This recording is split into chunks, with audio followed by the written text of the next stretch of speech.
I think that we should be live, feeding out to the people out there. While we're waiting for everything to get set up here, let me and make sure the audio and all that kind of stuff is good. Let's do this. Make sure you guys go to hankstrange.com, sign up for the email list. That's a great way to support us, keep in touch with us. That's something that we have control over. You know, if YouTube or any of these other places does stuff to us, we can get in touch with you guys through that. We also have the patches on there that you can get. So if you want to support us by getting some patches, go on hankstrange.com. And anyone buying patches right now, I'm sending out some stickers from NSSF. They sent us a bunch of these gun vote stickers. So when I say I'm sending out, that means Lola. Lola is sending those out. So big shout out to Lola for that. Please smash the thumbs ups, share this video, all that kind of stuff. Really appreciate you guys doing it. Big shout out to Franklin Armory down there that you guys could see for sponsoring the podcast tonight. Really do appreciate those guys. Let's see here. There we go. And we've got Jonathan from Armslist in here. I think he's all situated. We can hear you. I'm gonna roll the beginning. So everyone sit tight. Here we go. Welcome back to the Hank Strange Situation. Lifestyle. Make sure you guys smash those thumbs ups, ring the bell so you can be notified every time we go live. And this is how we do it. Jonathan, you're all pro at this, man. You know you got to do the jazz hands. Don't even try. There you go, jazz hands. I hope you guys have your big girl panties on.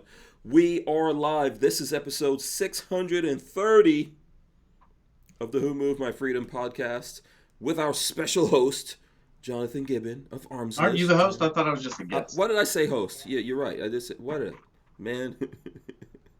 Upside it down. Yes, I am the host. He is the guest.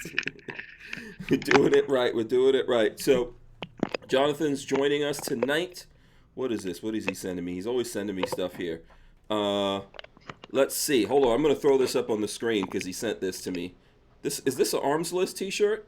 I just got a bunch made. I'm going to start selling them. They'll be available pretty soon.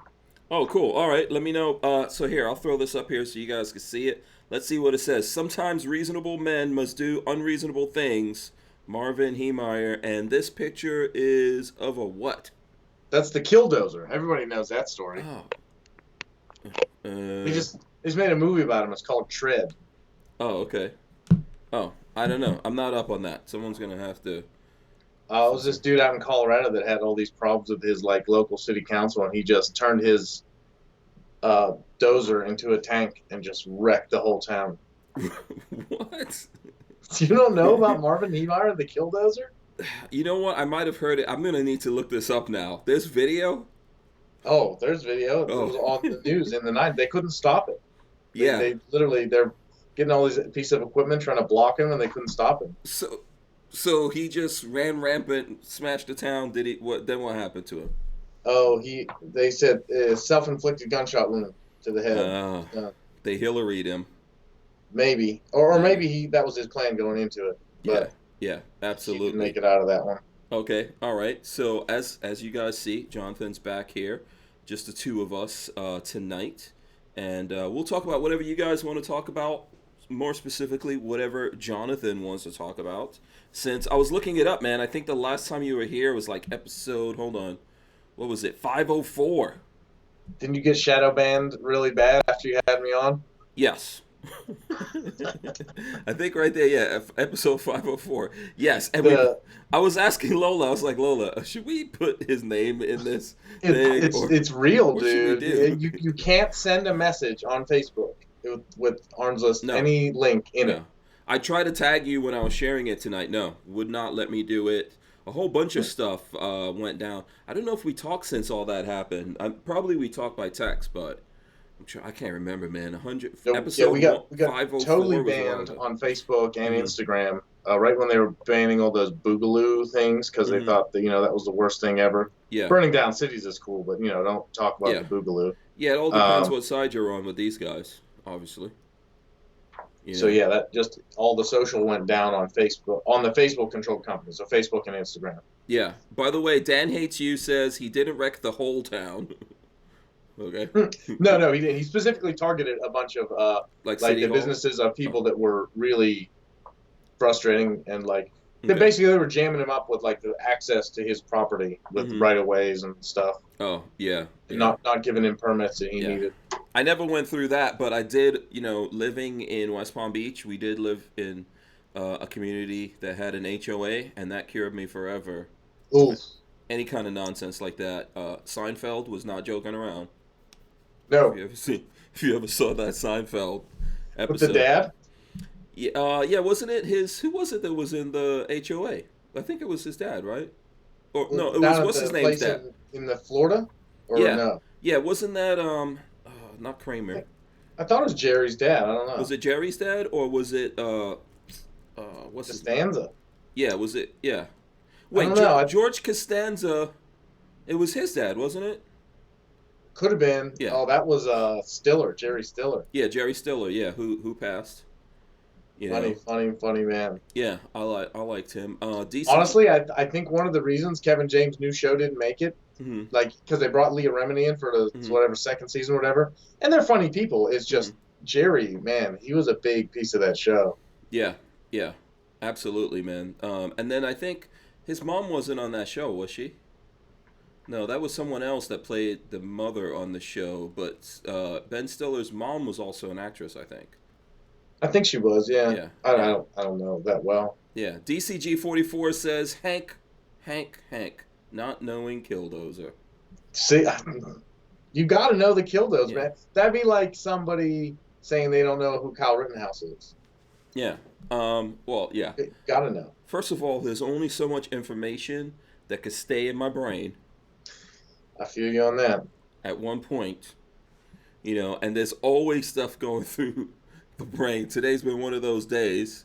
Who is this? Yidek Stoner says, I'm surprised he doesn't know about the Kilda. Okay, everyone, go ahead. Get your licks in right They're now. just gonna flame you for not knowing the Killdos. Yeah. Jen Champ Jr. says, I remember that from when I was a kid. Night Train says, that Killdozer story sounds like it had a happy ending. And Dan Hates You says he only wrecked the city councilman's businesses and the concrete factory. Yeah, he targeted Uh, the people that messed with him. Yeah, he says he took out a city council building too. I'm gonna have to go back and look at all that. Babyface P chiming in with Hank doesn't know the Killdozer. You're getting trolls for not knowing about Killdozer, man. Babyface, guess what? I now own 2 HK MP5s. John, you don't even know what that means. I know what an MP5 is, but I don't. I think it sounds like some kind of inside joke. Yeah, it does. Yeah, I'll explain that to you here in a second. Pixamite So for says people who don't working. know, Yeah, that's the shirt that was the other. It's not really an inside joke. Everyone but Hank knew about it. yeah. I've heard the killdozer thing before, but yeah, I mean, you know what? Listen, I'm not that. If I really don't understand what something is, I'm not gonna pretend I do. So That's that's a good thing. yeah, so it's better not to do it that way, right? So If you don't know, don't pretend. yeah, don't pretend, don't know. Now my brain says, okay, now you could go back and you could look that up and get familiar with it. Johnny Kamikaze says Tread is a good documentary about Killdozer. And Brian Quick says, don't feel bad, I never heard about it either. And Len Holt says, Hank, we don't need no stinking Killdozer. Come on, man. Okay. And Johnny Kamikaze says, leave BFP's MP5s alone. So, by the way, I don't know if you guys are following Babyface P on Instagram. When I got booted from Instagram, it kind of killed. Yeah, you I can't. have to create. I lost my personal You one lost too, so I everything? haven't. Yeah, I haven't gone back in to create a profile, so I have like zero knowledge of what's going on Instagram. Oh, wow. So you Yeah, they have no nuked my account personal and my business Facebook and Instagram, so all 4 accounts just. there. Man, you need to come up with some I kind say of 4 accounts. There, I had a number of pages on Facebook. yeah, you need to come up with some kind of troll account. Let me see what happens. I'm going to connect my phone to this. Let's see what happens when we search Armslist. This should be interesting. Armslist cancer. There's that. There's Armslist cancer. Someone's going after you guys there. Armslist firearms with 161. That's not you guys, right? Well, no, ours is gone. It doesn't exist anymore. Yeah, Armslist Marketplace, Armslist Mania. There's a whole bunch of things. And arm.list. So there's a whole bunch of things there, but not you. That's Wow. correct. Wow, that's crazy. Okay, let's look at Babyface P's thing so we can explain what this is while we're on it. So if you look at Babyface P right there, he threw up a picture with the BOP flag, hashtag BOP right there, and a bunch of parts that you guys could see in there, a bunch of parts that basically make up two HK MP5s that were chopped up that yours truly, me, I bought today. So Babyface P was the consultant. As of right now, he doesn't own any of those. I do. So BOP like Bureau of Prisons? no, Bureau of Propaganda. That's Brownell's thing.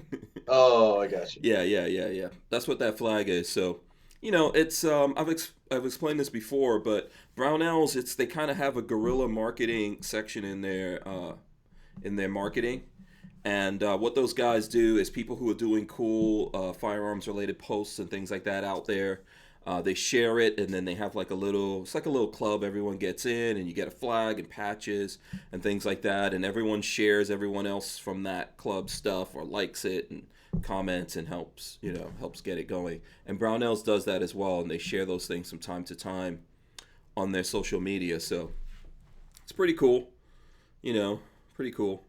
I would say you should get up on something like that, but what social media are you No. left on, man? What social media are you left I on? started one on Parlor. So Okay, if you use I think I'm Parlor, following you on Parlor. up to like 150 followers on the Armslist page on Parlor. Mm-hmm. We still have the YouTube page, just haven't been making that many videos lately because they're so shadow banned so hard that Yeah. it's Here, I'll you know, share it. you do So the work, if you're looking for Arms List on Parlor, let me see, because I think I'm following. Yeah, there it goes. I'm following you. Boom. So there you go. If you guys are on Parlor, go up there right now. Follow them on that. I mean, at least they have that. So you said you're on Parlor, Facebook? Still have no Facebook and Instagram got like Gone. hard ban. You can't even Okay. talk about Arms List in a Facebook post or not even a direct private Yeah. message. You can't even Mhm. mention it. I thought so. Oh. But Twitter, we still have Twitter. Mm-hmm. You still have Twitter? Okay, hold on. I think put I'm the following memes you on Twitter now. It used to keep memes off of Twitter. It was for like, Mm-hmm. I don't know, slightly more intellectual stuff. But now that I'm a Right. sports fan, I put the memes right out on Twitter. Let's look Arms List. Yep, I think Should be just twitter.com. Yeah, I'm following you. Yeah, there you go. Yeah, I'm following you guys as well. Yeah, so go to Twitter, guys. Twitter, Parlor, and YouTube. So do you have someone helping out with the YouTube channel, or it's just you doing everything? I've just been doing what I can lately, which isn't that much. Okay. During COVID, I was doing like live streams and stuff. Mhm. Just kind of ask the folks what was going on in their part of the world. So what have you been up to, man? You've been so busy. What's going on? Just working every day, ad sales is like our number one thing we do. Okay. So Arms List itself is still up there, still kicking butt, Still going. still going. Okay, and basically every day you're just handling that, right? Well, we also have like the premium vendors, the FFLs that list their inventory. Mm-hmm. We have to support them too because that's that they're paying us to be able to post their inventory. So we have to communicate with them, make sure their stuff's working. They're usually pretty smooth, but we're always trying to make improvements. So the last time you were on, I know I cannot remember if we really got into that. Do you want to explain to everyone how Arms List is working nowadays, or the different things you have going on? So I'm guessing something like Gunbroker, right? I would say different because we don't do auctions. Okay. And better because you can actually find stuff near you. Gunbroker's like eBay. It's just like you find stuff, but it's like, oh, it's far away.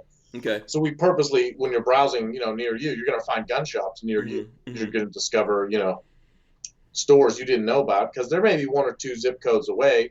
Not where you normally drive. Because you work more like a Craigslist, but for gun stuff. Yeah. Yeah. Okay. So there's no auctions. Obviously, everyone has to do follow the laws wherever they live. It's Yeah, so it's applicable to them. obviously harder to do it in California than it is in Texas, but Hmm. you can talk about whatever you want. It's still Hmm. free country Yeah. for now. So is California specifically giving you guys a hard time, or? No, not really. I just mean Okay. that if you live there and you want to do Hmm. private transaction, it's kind of a It's more. bastard. Yeah. Yeah. Whereas in Texas, you can just do arm's length. You don't have to go. You don't even need to do background checks. Yeah. Everything in California now switched over to that, right? Like no matter, so you can't do person to Well, person anymore in Cali. I don't think you have been able to for a long time. Yeah. But For. Hmm. interestingly enough, like that magazine ban just got overturned. Hmm. They had what 10 or something. Yeah. There's a bunch of states on the East Coast here that still have that. Like my cousin just got married, and we had to Hmm. drive to Connecticut. We had to stay in Connecticut because the hotels in Rhode Island where she was actually getting married were going to require us to have a COVID test. Hmm. And everyone in my family was like, "No, not. I'm not going to What? go pay money to get a Hmm. thing jammed up my thing Hmm. just so I can say I don't have a disease that I definitely don't have." Right. Uh, so we were like, "I'm not doing a test." So we stayed in Connecticut. So I Hmm. checked the laws. I'm going to be staying in Connecticut. I want to carry. Dude, they're so bad I didn't carry. Hmm. Really? I didn't even take one on the trip. So I Um. went on This. their, Okay. they have a firearms special licensing division Hmm. in their state. So it was post Sandy Hook. They just went nuclear on Does Connecticut just, reciprocate? Let me see if I have my dude, 2A. Connecticut doesn't recognize anyone's anything. Okay. And they said you can apply for a non-resident permit. I was like, oh, cool. How do I do that? They were like, Hmm. well, it takes 6 to 8 months. And I Hmm. was like, oh, well, the wedding's in 2 weeks, so that's not going to work. Hmm. So literally, you can't even possess a firearm in Connecticut. To the best of my understanding, that's how strict it is, without getting a license or a permit Is issued it by that state. No other okay? states will they recognize. Okay. Yeah. Let me see. Let me look up carry states here. Let's see. And they have the magazine restrictions. Everything. They got it all. I think you had to get a permit to get ammo up there when I was looking at the. I mean, it's horrible. Okay. Yeah, I need to like reset this I need to reset my because I have an app called CCW and I've got to reset it here somehow. I guess I haven't used this in a while. So, Yeah, it's funny because the last couple of years, you sort of just know on the living on the eastern end of the country, like you're pretty good in anything Midwest. mhm. I don't look at, but I know I'm not going to go to jail just for simply having a gun in my car. Yeah. Um, Whereas like New York, New Jersey, Connecticut, they are really, really, really bad. Maryland's rough, but I don't think nearly as bad as New Jersey and the other ones. And then you get to the Carolinas, Georgia, Florida, all good. Mhm. You can have a gun there, and I think almost all of them reciprocate and honor Pennsylvania permit, which is what I have. Yeah, it looks like this is I haven't looked at this app for a while, so um but yeah, when I put in Connecticut, let me see if I can show you guys. Basically, so green would be others, like other states' permits would be green, and the red is not honored. So everything's not honored in Connecticut, from what I No, can yeah, see here. Let me they know. honor Some nothing. some stuff must have changed. You I don't know. know. I think they did it like not that long after Sandy Hook, but I mean, I don't really follow Connecticut laws that much. Yeah. Yeah. Johnny Kamikaze wants to know what's my username on Parlor. I think it's the real Hank Strange. Hold on. I'll tell you I think, guys right now. I I think had to. mine's just arms No, list. mine's Hank Strange. It's just Hank Strange. There you Okay. go. Yeah, because I think somewhere else I had to come up with another one, but on Parlor it's Hank, capital H, Strange, capital S. So there it goes for anyone who's looking there. Yeah, man. That these some of these things are changing so fast, right? And this has been an insane year, so it's been kind of tough to keep up with everything going on here. So It's been real rough. Yeah. yeah, yeah, What a crazy year. really So has, man. what's the latest on Kyle? Did they drop any of those charges or no? No, from what we're seeing, no. He's still in Illinois right now. They're fighting extradition Oh, so he's in his home state. They're trying to get him to go to drag him back. Wisconsin. Yeah, yeah. But he's got really good lawyers. Oh, he's They're got the best. yeah, The best. and there's a fund. I pulled out a snip. We were talking about a lot of this last night for you folks who were here, or if you weren't here, and we pulled out like the statement from the lawyer. and we were reading that yesterday and commenting on that. So it seems like the lawyer's fighting all that stuff. In my opinion, if you look at that video and you think that that kid wasn't in the right to defend himself, then I don't know what's wrong with you. I mean, there's a little gray area, I guess, with the bald pedophile, because we don't really know exactly what happened there. But the second one was getting hit over the head with a skateboard.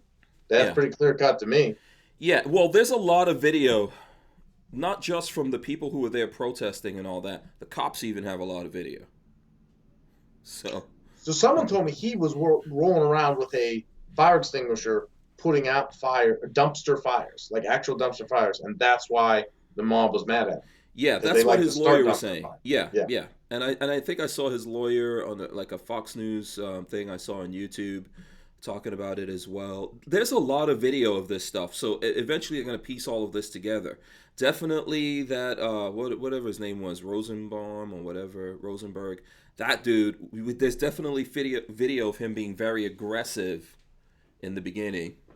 You know, I think there's some pictures of him or someone else throwing something at him. There's a lot of evidence here when you look at it that this kid was basically in trouble.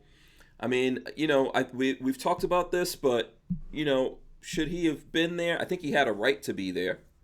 I think he was trying to do something that obviously the police and a lot of other the people running these cities didn't want to do or couldn't do or whatever. Well, it's kind of messed up when the people on one side, we won't label anyone, the people that don't like Kyle, you know, are sort of lining up. It's their right to be there, peaceful protest, blah, blah, blah.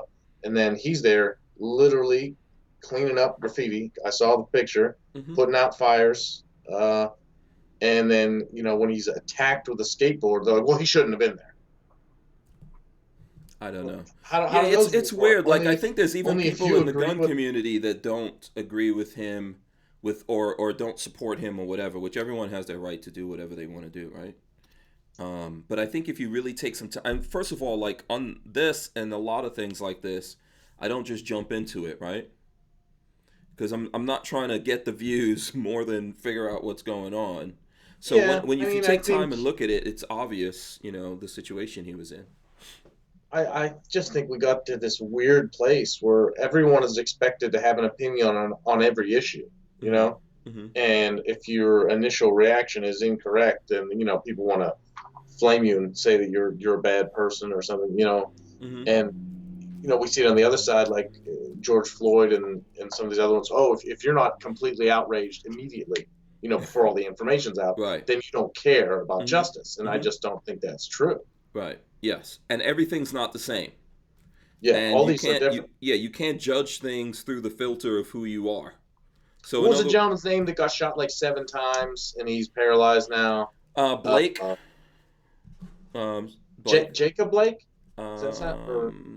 Yeah. So there's a scuffle on the other side of the squad car. He comes around, reaches in, hit the driver's seat, and that's when one cop shot him numerous times. Yeah. Like even that one, it's hard to tell what the hell's going on there when you're watching it. Like something isn't right. Yeah, he's obviously has his back to them and he's walking away. They obviously have their guns drawn on him. They're saying that they were hitting him with a stun gun and he was still walking away. Well, I think, they say it malfunctioned or something. Yeah. And then the other thing is that now, if you look at what they're saying, so in the beginning, everyone was saying, well, there was a big fight over there, and he went and broke up the fight. But later on, you find out that he went over to an ex-girlfriend's house who had an order of protection against him and took something from her. He wasn't supposed to be there. So it was a domestic situation. Yeah, it was a domestic situation. She called the cops. Cops realized he had a warrant. Plus, he was violating... he was violating, this restriction. And so they went over there, right? And then he took something from her. So they were trying to detain him. Obviously, if you have a warrant out for your arrest and cops come, they're going to arrest you. So, it got crazy. And then, there's pictures and things like that there that he had a knife. He admitted, because he's still alive, which is lucky for him, he admitted that he was going for a knife in the vehicle. There's a lot of things coming out about that. Could they have handled this before he got to the car? Sure. Did they need to would have been better? Yeah. Did they need to put 7 rounds into his back? I don't think so. But all that stuff, it's going to take time to sort all of that out. And definitely he wasn't a saint. No, no, and not that your prior sins have anything to No, do with anything. no, absolutely not. And it's really sad to see the race baiters just jump in on this stuff, constantly, because I love explaining this to people, but I hate that it happened. But I love that. I hate that people are this ignorant. People are talking about any of these issues, and I'm like, well, do you know who Duncan Lemp is? And inevitably, the answer is no. They don't know who Duncan Lemp is, and because it was about a month before George Floyd got killed, Duncan Lemp is in his house in Maryland. Anonymous tip. He gets red flagged. Police kill him. He never even got out of bed. In his house. Anonymous tip. No knock raid. Dead. Yeah. And it People happens don't know all who the Duncan time. Lemp is, and there's no riots, there's no vigils, I recognize there's no that nothing. name. I recognize that name. There's what we. This is the weird thing about how we are as human beings, right? There's what we remember or things we get mad about, things we recognize, and it's different for everyone. So, for example, if I'm telling you, you guys can get mad, but if a little black kid disappears and they're looking for them, you don't really see that on the news. There's not a lot of coverage about that in the news. If a little blonde, blue-eyed... The darker the skin is of a missing kid, the less coverage, typically. Absolutely. And if you see a little blonde, blue-eyed girl disappear, the whole world goes crazy. And, like, to me, anything that happens to kids is terrible, regardless of who those kids are. But this is just one of these weird things that happen. So the same situation happens in reverse. If a white guy gets killed by the cops, really not that big of a deal. No one's... Yeah, I don't know why that is. That's weird that it's totally backwards. I guess one is better news, I guess. Yeah. If a white person kills a black person, it's a big deal. If a black person kills a white person, not so much of a big deal. If a black person kills a black person, the news doesn't want to talk about it at all. Yeah. So it's this weird thing. It's this weird situation that we're in where obviously someone's trying to manipulate us, right? Someone's pushing us in directions, or our interests flow in certain directions that they're taking advantage of. There's probably part of it they're taking advantage of, but there's a huge bias at the level of the news on what they report, what they don't report, and what they're choosing to put out. Yeah. I mean, we know that there's domestic disturbances at a trailer park on any given day that doesn't make the news, but when a famous person like Tiger Woods has a domestic issue with his wife, and this car got a little smashed up. Like it wasn't that big of a deal if it was just factual. Like, oh, a guy backed his car out and the wife hit it with a golf club. Like that could happen any day, anywhere. But he's famous, so we gotta tear him down for having a screw up in his life. Right, because we all have an affinity, or we all know Tiger Woods, or obviously people take different sides of that. It's a weird look. I remember going way back. This is the Wayback Machine now. I remember when the OJ verdict came down. Oh my goodness! Have you rewatched So have you watched the more recent ones where they just kind of splice all the news footage from like 6 months or a year into a short 2-hour thing that you can watch? No, I haven't seen that. It's cool because it condenses the timeline, but it reminds you of all these specific details of things that happened. Stuff that happened. Yeah. And I mean, what year did that come out? 94? I'm thinking that was after 92, maybe 93, 94, something like that. Right. Someone will so tell I was probably 12 or 13, whatever year it was. And so I was too young to appreciate the level of the racial division that revealed about our country. And they made a joke about it on Family Guy that the dog, Brian Griffin, was living, he had a roommate that was black, and they both did, Brian was like, what? And his roommate was like, yeah, when it came out. And that's the picture you see in those public places where they were televising it. And it's amazing to see, because we don't think about people being that different in the way they're looking at news events, but you can't describe what happened there any other way than to watch that crowd and say, the jury finds not guilty, and then insanity. I'm sure there were exceptions, but for the most part, it is white people, black people. Yes. Yeah. Almost. I lived it, man. I lived it. Almost completely. In that time, so let's say it was 94, I would have been 20 years old. And I lived that. I was working at a hospital on the Upper East Side of Manhattan. Okay. And I knew everyone because I started there, and I think at that time I was a doorman there. So, went everywhere in the complex for that hospital. It was pretty big. Knew everyone and all that kind of stuff. Pretty much everyone got along. Obviously, it's New York City. People think, I always remember when it came to Friends, people made a big deal about there not being any black friends on Friends because it's in New York City. That was a reality of New York City. So there were people who did, mix and all that kind of stuff. Most people didn't. There were a lot of black people just had black friends. White people just had white friends. New York City. But that's just the way that it was, right? I've never really been that kind of person. But in general, everyone knew everyone. I remember so clearly what happened that day. Because at the beginning of the day, everyone was all cool. Everyone was like, hey, good morning. It's a job situation. Everyone's going because you're in your day, and that news cycle thing of OJ was kind of, whatever. You don't have time. You can't think about what's going on somewhere else. Yeah, all the time. Everyone had. You have everyone to get back was, into your life. Yeah, but everyone was looking at it. And then there's those events that bring it all back to the surface. Yes, everyone was looking at this, but no one was really like. I guess everyone was talking about this in their own groups. Yes. So, from my recollection, on the black side of things, people were like saying, "Oh, this is a setup. He didn't do anything." on the white side of it, I guess people were like, this guy's evil. Even though it's mostly white people that loved OJ. Like, I didn't grow up here. I grew up halfway here in America, right, and halfway outside of America. So OJ was never like a big deal. I only saw him in some movies. Well, there's that quote that he actually said. Somebody said something to him about. I forget the context, but something referred to him as being black for whatever. Yeah, he said, "I'm not black, I'm OJ." That's right. Yeah. So he didn't even identify with a race. I'm OJ. This was Michael Jackson, right? So I remember this. Everyone was cool. I don't even know if we realized that the verdict was coming down. Probably it was, but I remember it happened sometime around lunch, around noonish or something. Someone who knows this will go back. But I remember literally seeing people before this, and there was like the world changed in a moment. So I saw there were white people that were mad, and when they came across me, they were mad. Oh, seeing your faces reminding them of the OJ verdict. They were mad. I did not care about the OJ verdict. If you asked me, I would say the guy's probably guilty. I think everyone agrees he's probably guilty. Yeah, but here's what was happening, and I didn't realize it, but because I was a doorman and I was like in a weird place when this happened, I wasn't in the normal place in front of the main building. I was in this weird, like in one building between another, but some people go through there, but you couldn't see the main flow of people.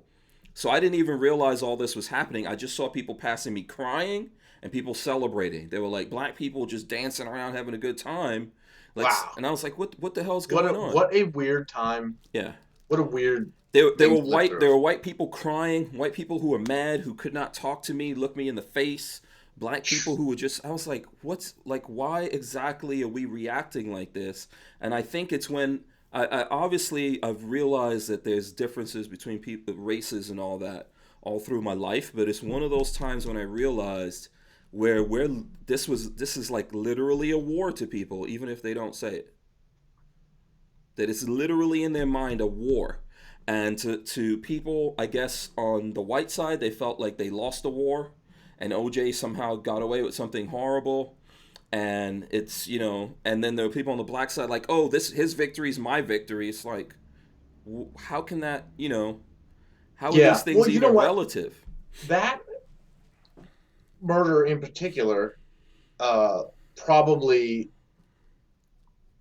amps up the racial tension just because of the fact pattern. Is it's black dude accused of killing a blonde girl and a Jewish dude. Yeah. Yeah. What's his name? No. Ron Brown. Oh, whatever. Was his? No, her name was Nicole Brown Simpson or something. Nicole Brown. Like that. Yeah. Well, there was another victim. Yeah, there was. There was a guy, the younger guy that was there at the time. Forget who he was. Anyway, but it was Ron something. Yeah. Whatever. It was. I think that's her father. It's always on the news. It's Ron. Maybe. Ron Brown. Anyway, okay. But yeah. So anyway, the racial tensions are already increased just because of the facts. Yeah, and that's how everyone looked at it. I think that's how everyone looks at it, and there's certain so people see people as heroes for certain things, and I'm guessing, like we just said, man. I think Goldman. Someone saying Goldman. Ron Goldman. There you go. Jade Grew says Ron Perlman. No, that's an actor. Ron Goldman, I think, was it. But anyway, I think here at the end of the day, OJ was a big hero. He was it. He was a football hero, and then he was in the movies, and he was a hero to people probably on both sides, right? But this whole thing went down. Like, to me, I didn't feel connected to it.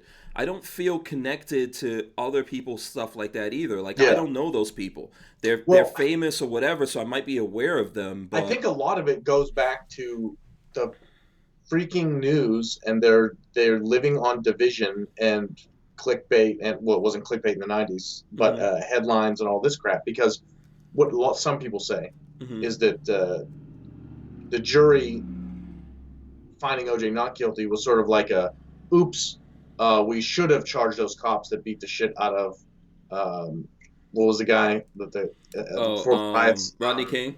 Yeah, we should have busted the cops that beat Rodney King, Mhm, but we didn't. So whatever. mhm, So, some of the people on the jury, I think, are quoted as saying something pretty similar to that. yeah, Like, we let that one slip, so we should, maybe go and lean the other way this time. But yeah, if you go back, I mean, obviously, screwing over one person and helping a totally different person isn't really going to make the world better, yeah, in the first place. But if you go back and read the fact pattern of what happened to Rodney King, because I remember doing this as when I mhm, got older, because I was even younger when those riots mhm, happened, mhm, and he was running from the police in like a high-speed chase, mhm. and then they whooped his ass getting out of the car. Once Now, they I don't caught up to have to him. tell you Mhm, that's not a racial thing specifically. mhm, It can be, anything can be, but mhm, cops have fragile egos, and if you make them chase you down, mhm. they're going to be pissed, and you're probably going to catch an ass whooping. I mean, Chris Rock had a sketch about that a while back, and I just saw it more recently. I was like, oh my gosh, people need to watch this again. Mhm. That is more relevant today than ever before. Yeah, If I think if you you're have to think about the beating them police. free, Yeah, that's how you catch an ass beating. I think you have to Not that think that's a good thing, right. but it's a human nature thing. Yeah, They're paid to wear a badge and you know yeah. I make think you sure have to people aren't think out about over. how the policing and how people approach policing, right? So, like for me, I've got people in my family that are cops, all that kind of stuff. I'm with a lot of things. I take everything on a case by case basis. I think there's bad cops, and there's probably more better like good cops, right? And it's a thing that most Yeah, I don't people think bad cops outnumber good cops in the U.S. I don't no, think I that, don't think so. but Yeah, and it's but not any really number like of bad cops is too many, which is unfortunate. yeah, based on the authority that's given to them by the people, right? So I am not a thin blue liner at the least. Hmm. Like, I think everyone should just be judged for, did you act correctly? Like, Hmm. there's no thin lines for other professions. Like, Hmm. wait, that bus driver didn't mean to crash. You Hmm. know, let's have the Hmm. thin bus driver. So I don't like it. Hmm. It's like, wait, before we even know the facts, let's just say that these people are already on the side of this person even before we know what happened. So I Hmm. think thin blue line is a terrible Hmm. concept. Yeah. I understand it a little bit if you are a cop, Hmm. right? So it's sort of like that's a brotherhood or fraternity. So they have some allegiances. I get that. But if I'm not a police officer, why would I have an allegiance to your profession or I'm not in that brotherhood. I'm not in Hmm. that fraternity. Hmm. Hmm. Yeah. And I see someone said that policing in the '90s was different. There's a lot of things going on. So mid to late '80s, early '90s, there was this thing called crack.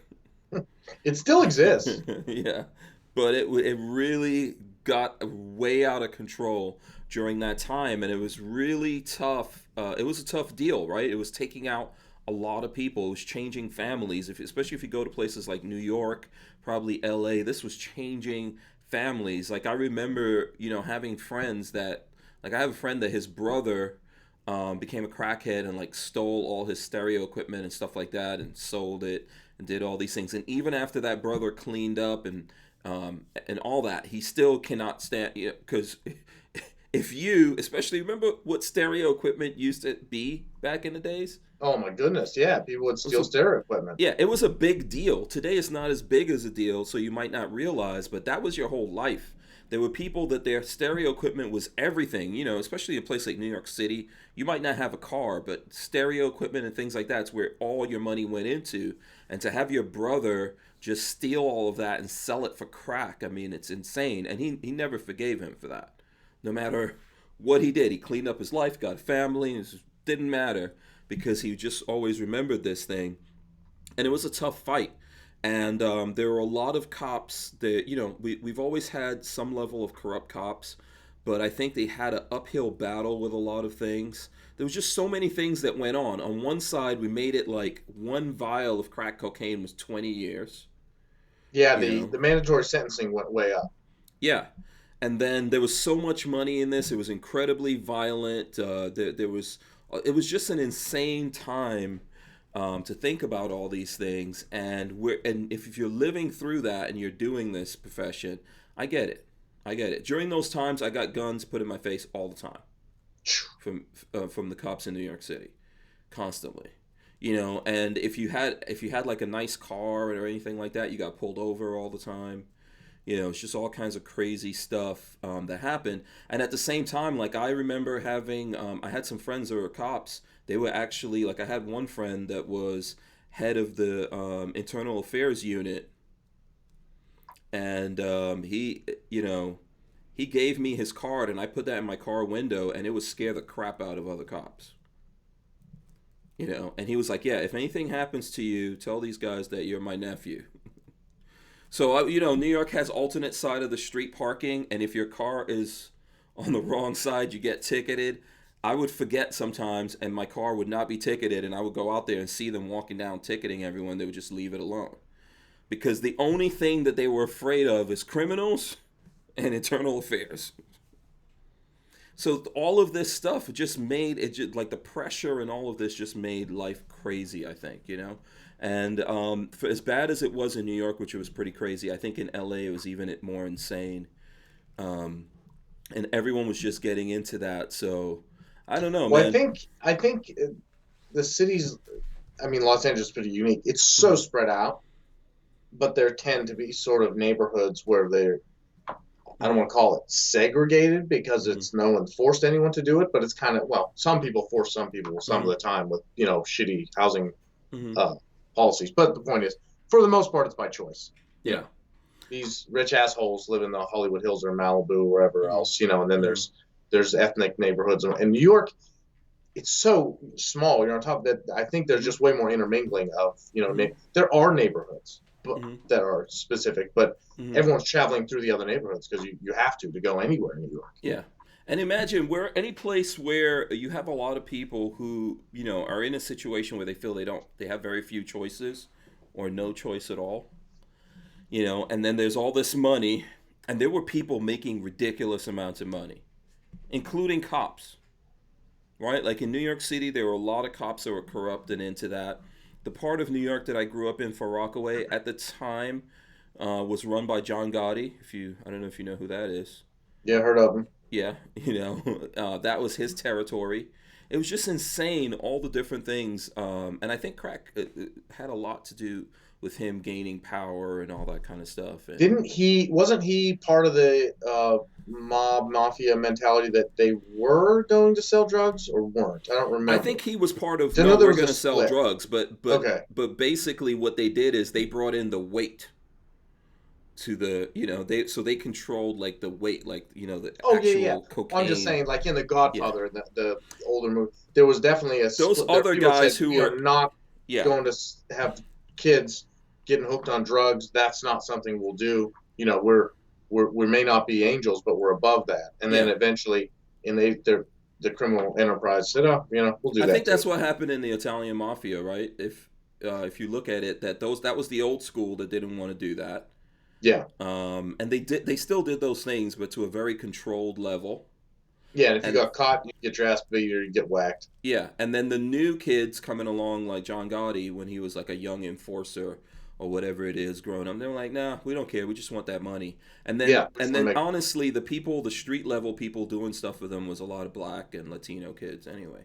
So they didn't really care about it, and they felt like it happened in other neighborhoods, and the repercussions of that would have nothing to do with them, and they wouldn't do that. Now, we all know that's not the truth. Eventually, all of that's spreading everywhere, you know? Well, eventually, what that started with drug abuse in America ended with people abusing pills and heroin today, and that chooses no demographic whatsoever. Yeah, and in the late there are no demographic lines for the modern, drug epidemic. Yeah, and in the late 80s, early 90s, you had these two perfect storms that hit each other. Crack and AIDS. Boom.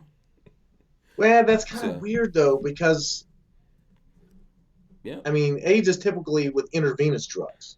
I know, but you don't shoot crack, right? You can't. You got to smoke it. No, yeah, you do have to smoke it, but what I'm saying is you had this confluence of these highly addictive drugs and AIDS, spreading through.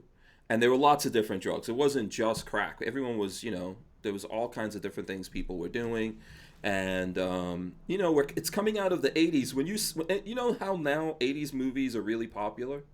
Or 80s style things are really popular? Because it was kind of a golden age.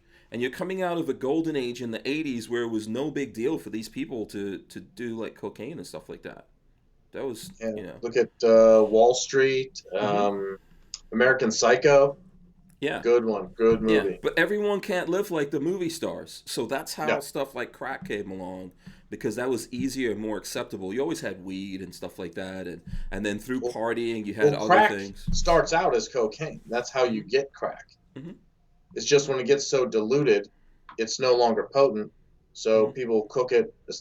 I hear you can do it just in a microwave. You just add some water and just put it on high in the microwave. Yeah, it's just a crystallized the way to cut temperature cooks off the impurities, but it changes it a little bit chemically, which is why you get a crack high, and that's why a crackhead and a cokehead are two very different individuals. Mm-hmm. And that thing was taking people out. Before I graduated high school, I was burying my friends off of, like dying because they were trying to sell that stuff. And, just lots of crazy things, man. Crack dealer. Yeah, it's such an insane time. But everyone was trying to get that high, and I remember in those times, like hip hop, the rappers were rapping about don't do this stuff, and the culmination of that today is that rappers are rapping about I do all these drugs.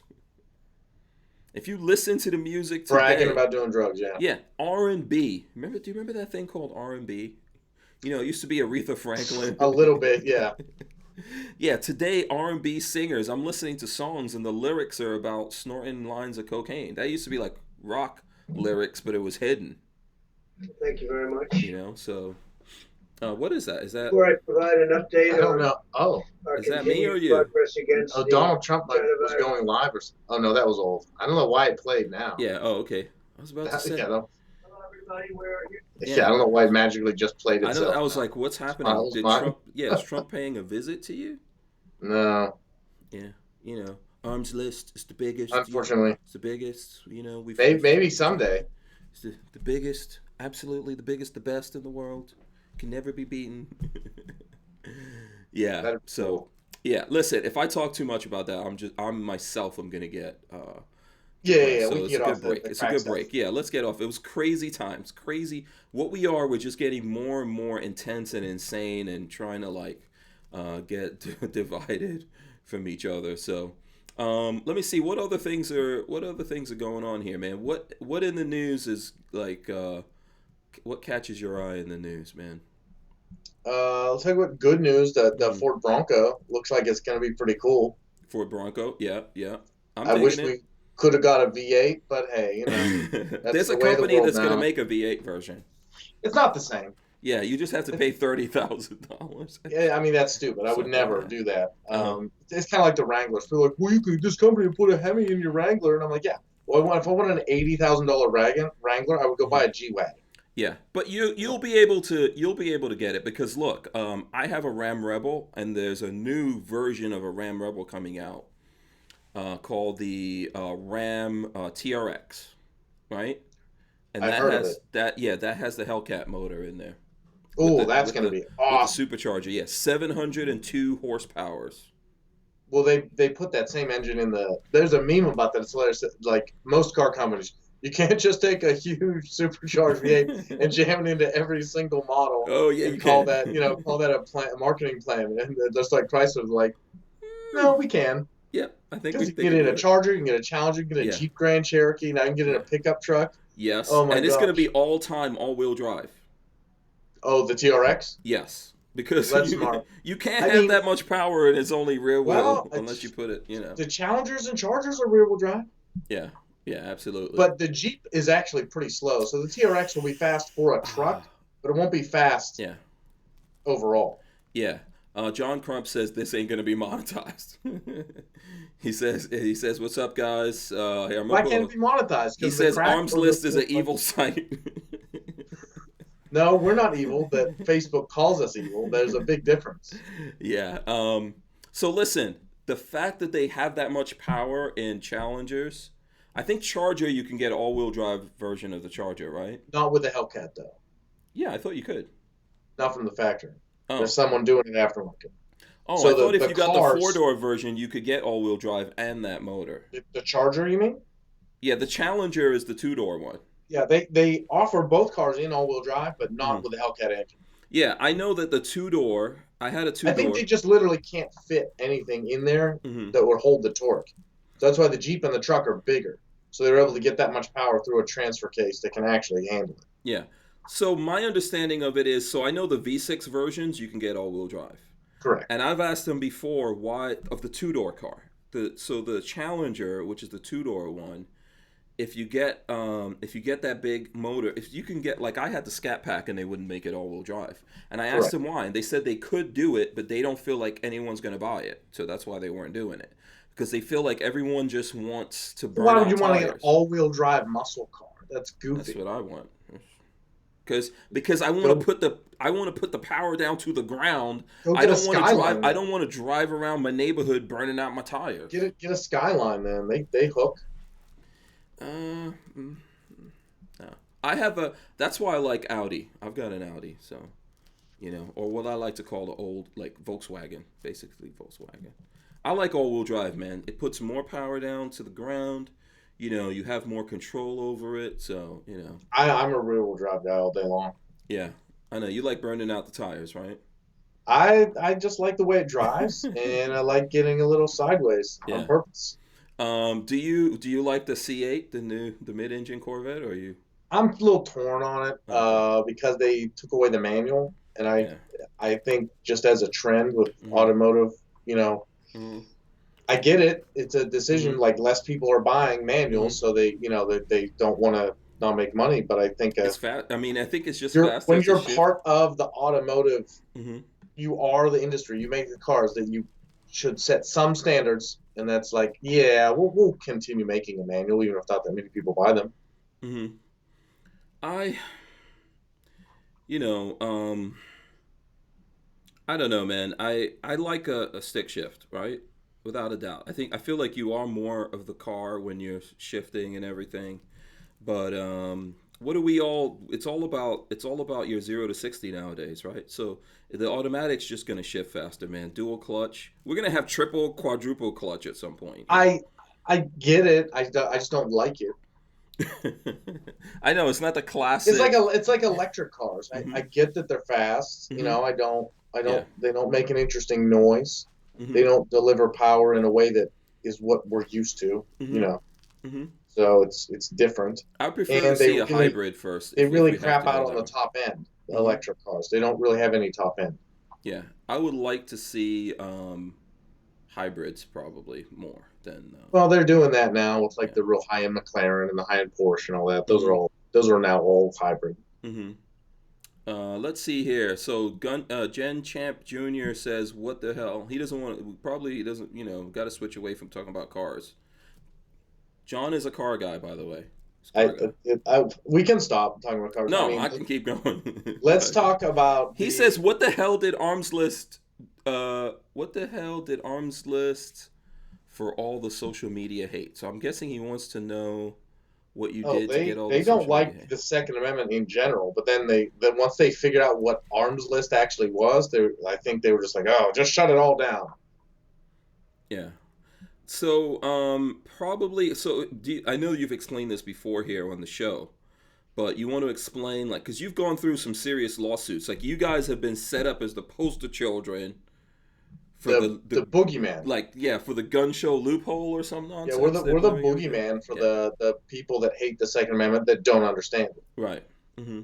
Yeah.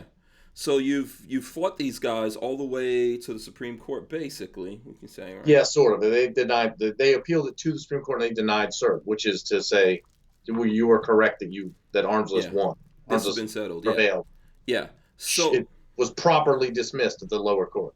Yeah. So I think, and John, you could elaborate on this. I think what happened is because they try to take down Armslist, they're blaming everything that happens in the world is because of Armslist, and that didn't really work out for them trying to take Armslist down. It's protected. So the next thing is, hey, let's deplatform these guys. Oh, 100%. I mean, we take shit on literally all fronts. Like Google, that's the best ad platform to run ads. If you have a website that you're trying to monetize, run ads. That's what we can't use it, right? Not at all. Not permitted to participate. We get sued by very well-funded groups like that. Crickets from NRA and GOA. Crickets from both. So you're saying that none of them helped you fight that is correct. cases? Zero help. So how did you, because you're a lawyer, did you fight your cases or you hired lawyers? Oh, yeah, I have to hire lawyers because it's always somewhere else. It's never where I'm licensed. Is this your, and is that even your category of law that you practice? Not really. Okay. Harassment lawsuits is really a category. Yeah. But anyway, so like you should get the McCloskeys. The McCloskeys might help you. Maybe. Yeah, we'll get into that. Here in a second. We have we can't use the infrastructure like Google to have the most well-paying ads, right? We can't. Our actual social media that we do have, like YouTube, shadow banned to hell. Facebook and Instagram were already probably kind of shadow banned. Then they were just full bans. And now you can't even say Armslist in a direct message on Facebook. Right?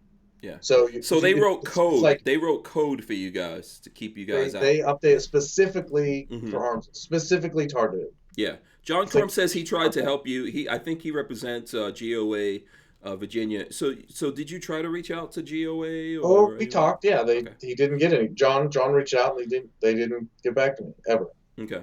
So, not for lack of trying. Yeah. Did anyone tell you why? Elaborate. Like, hey, we just don't think you have a compelling story. That's the ironic part. I get the same story that from NRA, GOA, and Facebook. What did they say? I don't get any story from any of them. Like my YouTube rep that ghosted me 7 years ago. Same thing. Yeah, but I'm trying to understand why on the 2A side people would feel like it's not worth, because if they could take you out, they could take out the rest of us, especially because they're making a carve out that would go against all the laws, because basically you're protected by the same laws that protect Facebook and YouTube, where they're doing whatever they want to do. But in the same umbrella of those laws, you're protected as well. They can't sue you or hold you responsible for things other people did. Yeah, ironically, the weird thing, they can sue you. They keep suing me. It's just that you can eventually get it dismissed.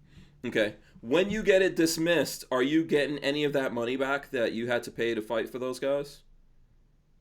Okay. So I don't know. I don't want to get deeply personal or whatever here, but do you guys... How much money? It's not fun. How much money have you dropped fighting these things? More than I wish I would have. Yeah. I think that sucks, man. I don't understand why the 2A side wouldn't want to get in there and fight for you. I really don't. You and me both. I think it's because the gun world, as it were, doesn't understand the internet. They still don't. They think like someone's going to wave a time machine. It's going to go back to the way the gun industry was in the 1970s or something. Mm-hmm. They live in some sort of fucking fantasy land. Well, I mean, the reason why I say I don't get it. So, for like example, we just brought up the McCloskeys, right? I agree with the McCloskeys having the right to protect their home, all that nonsense. But I don't see why the gun world jumped all in with the McCloskeys, offered them 50 different guns, and and even on the Republican side, they had them at the RNC convention. These aren't, to me, like heroes of the Second Amendment. No, not in the least. So they clearly had not touched those guns for a very long time, mm-hmm. Or not very frequently if they did. Right, and they clearly were part of a lawsuit suing a firearms company. Oh, I didn't even know about that part. Yeah, that's why one of the guns was made inoperable. So one of the guns they had, the pistol that the woman was flailing around with, that was made inoperable because they were using that in a lawsuit against that company. Wow. And to have it in court, they made it inoperable. Oh my goodness. Yeah. She's waving around a prop gun. Yes. Yeah. I believe that his AR was not loaded. Yes. Oh my goodness. There's heavy speculation. So definitely the pistol was not functioning. Okay. And I believe that the AR, there's speculation that the AR itself was not loaded. Well, while we all agree that if you get out a gun, it damn sure better be loaded. Mm-hmm. This does put to rest the nonsense argument that hardcore concealed carry guys are like, open carry is the dumbest thing I've ever seen. There is a deterrent factor to people seeing a gun. Mm-hmm. Sure, it might make someone come after you. It's possible, but it does make a lot of people get the fuck away from you. Mm-hmm. I mean, definitely when you put on the act that they put on. No. What I'm saying is, just seeing him standing there, you don't know if it's loaded or not as an onlooker. No, you don't. No, and you don't want to find out. You don't want that. You don't want that thing. That so if you're open carrying on your hip, strong side instead of concealing. Most people are going to give you a little space. Yeah. I know when I open carry, nobody really wants to. Occasionally, people will give you a weird glance, a weird look, but nobody really wants to get in your business. Mm-hmm. CZ Bundy says yes, but Jimenez is unsafe firearms because I think there's some speculation that what they had was a Jimenez. A little Jimenez. Yeah. Jimmy. Yeah. Mini Jimmy. The speculation of that, I don't think. Did anyone ever confirm that? What company that was from? I don't know if anyone confirmed that. But yeah, so it's interesting to me that those guys got support, but you're saying when you try to reach out to yeah, well, that's the weird part, right? So like people in the gun world are kind of like, we don't want to get involved. People in big tech, not only are they not getting involved to help, they're like, yeah, we're actually going to try and fuck you over as best we can in every other way, quietly behind the scenes, without publicly saying or doing anything. Yeah, it's a pretty shitty situation. How do you feel about that? I don't feel much anymore. Okay, that's not a good answer, man. Because you're like, so this has all made you numb. Yes, that's what you're saying. Okay, so there was bitterness, and the bitterness has gotten so bad that you're numb about. I'm not laughing at you, by the way. I wouldn't say bitterness. I'm just looking at that look on your face, and I've known you for a while. How shitty people are. Mm-hmm. The people that you think are going to be there to help you. Mm-hmm. The people that claim that is what their organization does, including the EFF. Okay, there's some internet, whatever. There's some other companies and other organizations I've reached out to. Many organizations that aren't going to be readily known by the average gun owner that I've reached out to that say that this is something they're into, and literally zero. Yeah. Of help. So if you guys don't know that, let me see. I had an article. And how bad the censorship was from big tech, and literally they don't. No one there will even like answer an email like, "Hey, by the way, here's what happened." Nobody. Mm-hmm. Yeah. So like when people say, we're in this together or anything like that, like that's the most utter horseshit I've ever heard in my life. Yeah, it's sad. When shit goes bad, you're fucking on your own. Yeah. I would hope that even if the organizations don't get behind this kind of stuff, that at least the people would try to get behind it and put things out there. That's been kind of disappointing too, because we have the Armslist Legal Defense Fund. People can donate. You know, we run ads for it on Armslist. That takes away from me being able to earn money, right? Because I'm not selling the ad space. I'm saying, well, let's let people get involved. And it warms my heart, the people that do send money. Some of them send a note with it, you know, hey, this is all I can afford to send. I appreciate it. You know, you're fighting a good fight. But the percentage of people that are that versus the people that will send an email like bitching, like, why the fuck is your website so shitty? You know, it crashed yesterday or this or that. It's a free website. You know, we're doing our best. And, you know, and if you weren't spending a ton of money fighting for the website to exist, you might be able to tell from the tone of your email that wasn't you. You know, you're not the same person. But it's so this group of angry people that want more stuff for free, and this group of people that are like, wow, I sympathize with this situation and I want to do something small on my part to help. If just from my perspective, that will be the demise of the Second Amendment and gun ownership in America. Well, and I think you're right. And the anger, you know, just the fact that people are so selfish and bitter and so worried about what's going on in their life. That is the majority of people. And it's definitely the majority of people in the gun world. I'm sorry if that's not complimentary. That is 100% the experience. Right. And I see a lot of shit that other people don't see. Yeah, no, I agree with you, man. I mean, we've had this conversation more than once, you know, and I've tried, like, I know when these things happen, you hit me up and I try to put it out there and get it to, like, go.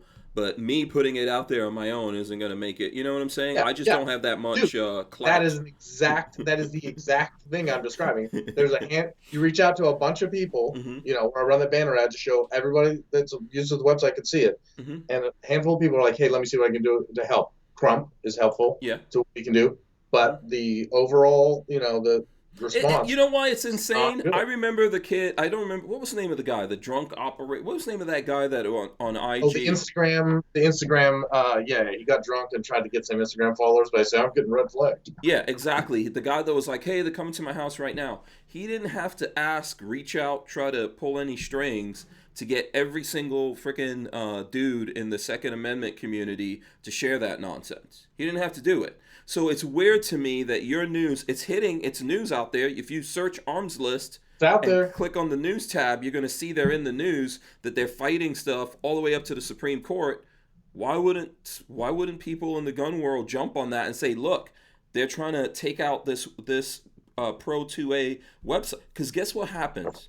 If they ever get successful at taking out Armslist and the other websites like Facebook and YouTube are still exempt, but Armslist isn't, then that means we'll never have our own stuff. Okay, we won't, because any time that people in the gun world try to do it, they'll get hit with that too, and then they'll disappear. And at the same time, Facebook and YouTube and all those places are going to either marginalize us or get rid of us altogether. So that's, you know, I'm not going to say that's the entirety of how we go down, but that's one of the major ways that we go down. That's a really accurate blueprint for what we're on the path toward right now. Yeah. So it's kind of crazy to me that someone even has to ask people in the gun world to share news relative to what's happening with you guys. Well, yeah. I mean, it kind of blows my mind, too, because I don't know if you remember when Trump first got into office, we had the White House and both houses of the Congress. Super majority. A lot of people were really excited. Maybe we would get national reciprocity or something. But one of them was Hearing Protection Act. And people were sharing that like far and wide, Hearing Protection Act, blah, blah, blah. And I took issue with it right away because I see the nuance, the important distinctions in something like that. And, you know, on the just at the 30,000 foot view, it would having a Hearing Protection Act pass be better than what we have now without one. Yeah, obviously, you know. But if you read a little deeper, who wrote it, right? Silencer companies. Who was pushing it? Silencer companies, and then other people were helping push it on their behalf. And what did it did it say deregulate them so I can make my own at home? No. It said deregulate them so we can sell them more easily. But they have to be manufactured by us. Now, that's a terrible thing for us to push for. I can already manufacture a firearm in my house. No problem. Mm-hmm. not a silencer. Yeah. I wish I had So, you on. I actually had the so that guys was a from the terrible. American Suppressor Association on Oh, talking no about way. that.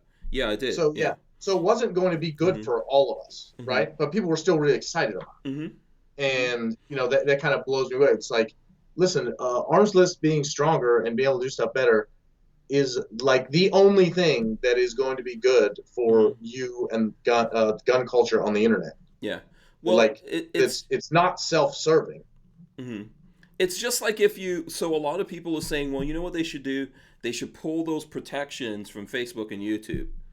And we had this conversation Yeah, also. If that's not going to end well. no, if they pull if we drop those protections, guess who's gonna get that guy right there? Armslist is gonna get smacked upside the head if those protections don't exist. I mean, they would get hit too. People Yeah. are murdering people every day Mm-hmm. that are using Facebook to stalk someone, sending harassing DMs, whatever else. Mm-hmm. And they deal with similar lawsuits too, Mm-hmm. which is why it's all that much more ironic and hypocritical that they're like, yeah, we're going to take away your voice. We don't want you to be able to talk. Mm-hmm. We don't want you to be able to, Yeah. talk to your users and your audience in a I in a think way it's just not a sexy enough. It's just not. I don't know, man. It's just for yeah, some reason it won't catch on. well, you have to read like 4 lines deep before you Mhm. like a couple paragraphs before you get what's actually happening, Mhm. right? I Mhm. think everyone likes that. Oh, they were standing in front of their house with a gun, Mhm. and there's an angry mob over here. Mhm. People can figure that out real quick. It's like, oh, okay, well, here's this law Congress passed back in the 90s. Then Mhm. there's a website. Then every lawsuit starts the same way. It's some Do you sad think still- so I don't know. This is just I'm just spitballing here, right?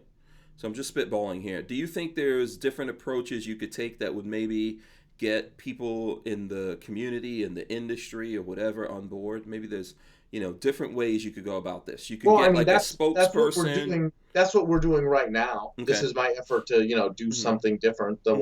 what I do in a normal day. That's Right. why I want to Yeah. But continue I'm just to have saying, don't take this similar personally. conversation. Maybe if you got Yeah. someone sexier than you, John, I'm not trying to, not trying to say you're not a sexy dude, but maybe I'm just, if there's something, maybe if you got dressed up in a, in Well, in a I plate think the carrier. face of defending civil lawsuits is not Mhm. sexy in the first place. Yeah. Mhm. Just isn't. Mhm. Doesn't matter who you can't put a face on it. I It's don't a think bunch people of realize why paperwork it's in the court important. system. Yeah. Oh, yeah, and that too. Yeah. It's hard to sell Yeah. because it's more important than a lot of the things people are told to care about. Yeah. The So that's what these- conversation of like, and we have that conversation exists. If someone's looking at this and they're like, I don't know what these guys are talking about, there's a conversation where Jonathan lays all of this out that we had. I think it was that last episode 504, right? It was the last time you were on. I think so. Yeah, it's Yeah. right before you got shadow banned to hell. They didn't Yeah. like that conversation either, or the name of my website in Yeah. the title. Well, so my reach here has Yeah, put gone those down. things My together. reach here has gone down and down and down. Like in the beginning, this is a separate channel from my regular channel. The other channel is shadow banned also, but with this channel, it just goes down, down, down. And a lot of the conversations we have here, to be honest with people, I get it. It's not super sexy to have those kinds of conversations with people, and I try to mix it up. I feel like the gun community is a community like any other. We're into a lot of things. We like cars, we like this, we like that. We like guns, we like the Second Amendment. We talk about all those things. Some people say I'm fair mongering, and the thing is, I want people to have an outlet, and I want them to laugh and have fun and still have these conversations. But for anyone to really sit there and dig into what's going on with Armslist is really tough. Most of the time what I get from people is like, oh, well, I don't like Armslist because, something happened on there and I got, Some jacked guy up. said a mean message and lowballed me on some item I had for sale. Yeah. What? Where are you going to get this? On Facebook, you're getting, like, they're catching up to all the nonsense you're doing on Facebook. If you're putting up something on Facebook and saying that you're selling the box for a gun, they already caught on to that. Yeah. They get it. They know what that is, right? So, this is what you're going to have, and you got to fight it. Whether it's, obviously, I think John may have selfish reasons because he started Armslist. I don't feel like there's anything wrong with that. He's made that investment in that, But if it's not John, who else is it going to be? And if they take him out, then no one else is going. They're going to be ready for whoever else comes in, and they're going to hit every other thing like that upside the head. So, well, I think also there's this weird element where they've mismanaged this really badly, and they realized it, right? Because we've already talked about when you're the public square, right? You're measured the same way the government is measured as to whether or not you are restricting constitutional rights. And there's no question that they are at this point. Yeah. Especially after COVID. You are the fucking public square. If you're a major tech company that people are using to communicate. Yeah. Period. Let me get to this. I'm sorry. Go ahead. I'll let you finish. So long term, it would actually be good if we forced Facebook to say, no, you have to let people advertise guns in marketplace. It's actually illegal for you to say they can't. Yeah. And I think they would rather squash any other websites that are like purpose built for it that people like using, so that if and when that day comes, they soak up all that market, and we all just kind of forget how much they hated the Second Amendment for a decade and a half. Yeah, let me get to this because I see Lola writing on the board here that we should recap like exactly what's going on, and M. Gabriel says this is exactly what I want to hear about. So I think maybe we should get you to like give the short version to folks out there of what's happening with Armslist and who's attacking you guys. So every single one of these lawsuits starts the same way. Some shitbag does something bad. That's always the initial thing that happens. Then somehow someone finds out, someone usually tangentially related, like 4, 5, 10 people. Something bad, like what? They get their hands on a gun and they do something bad. Someone gets shot, and then they'll trace back. Oh, he got it from so and so. Got it from so and so. And then way back in the someone used Armslist, right? So it's usually very far removed, to be perfectly honest. But something bad happened, right? So it's ugly. So then the Brady organization gets that. The family of the deceased say, hey, we'll help you do this, and then they sue Armslist, and they name me personally. So that's because they're classy like that. Even though it's completely inappropriate when you have a company that's properly set up to name people personally. And then we go to court, and then we get it dismissed, and then they appeal it, and then we get dismissed again. Yeah, but that's an intimidation tactic. And over. Yeah. But that's an intimidation tactic, right? Oh, 100%. Yeah, it costs you more money, it costs you more time, and I'm gonna be honest, it's not fun. Yeah, you're a human being, right? You've got a family. I've met members of your family. You got a family and a life to live. Yeah, it's not fun to like. Oh, there's another one. Great. Cool, cool. Yeah. At some point. Oh, hey, let me call these guys. They'll help. Oh no, they won't. Call them again. They didn't answer again. Yeah. At some point. So like, I'm not here to complain about my problem, but I just want the picture to be clear that I have reached out many times to many organizations. They don't get back to me ever. It's not like I left a message on some box that no one checked. Like, I've talked to people. Yeah, I know. People. I believe you. And if no one believes it, I can verify that. Yeah. And, they're just not interested. And I've tried both sides, right? Well, maybe the people who really care about the internet and companies not getting harassed because of, this is considered third-party content. It's what someone else put. So, like, if two dudes, due to their commenting in the comment section of one of YouTube videos, meet up together, go to blows, maybe it's gun, maybe it's knife, who cares? They hurt each other or kill each other. They say, listen, that's third-party content. You can't hold someone else accountable, namely the people that run the website, for what people did based on this. Nobody condones people breaking the law, we're just letting people communicate. And that is the same across all websites, and that's the crux of that law that's so important, the Communications Decency Act. And just to show you guys, here, I found an article. If you search for this stuff, you'll find it, but I found this article. I don't know if John's aware of this or not. This is on Lexology, and the headline is Grindr and Armslist cases reaffirm core protections for user-generated content. This is a blog, Media Law Monitor, right? It's written by Davis Wright Tremaine, LLP. So a lawyer, right? I don't remember if I read that one or not, but it sounds like maybe I did. But so they're basically saying just because people take a website or app in that case, I think, meant to do, to let people communicate, to do something good, some lawful activity, and they do something bad with it, doesn't mean that they did anything wrong. But I mean, think about it. Yeah. if we thought about this in any other way, it's so backwards, and it's so weird that these organizations don't want to get involved. When someone uses a subway as a getaway from a robbery, do we say, "Oh my gosh, didn't you know people were going to use the subway to get away from robberies? Why would you build a subway when it's so easy to just hop on one and get away from a robbery? Like, why would you build a highway when it's so easy to drive a car down with cocaine in the trunk or a kidnapped human being? Yeah. Why would you have water piped into people's houses when you know perfectly well that someone could drown someone else in the tub? In none of these cases do we blame the initial infrastructure that said, "Hey, I'm here to help you do good shit. You know, you want to drink out of your faucet, you want to take a shower, you want to have a toilet that flushes."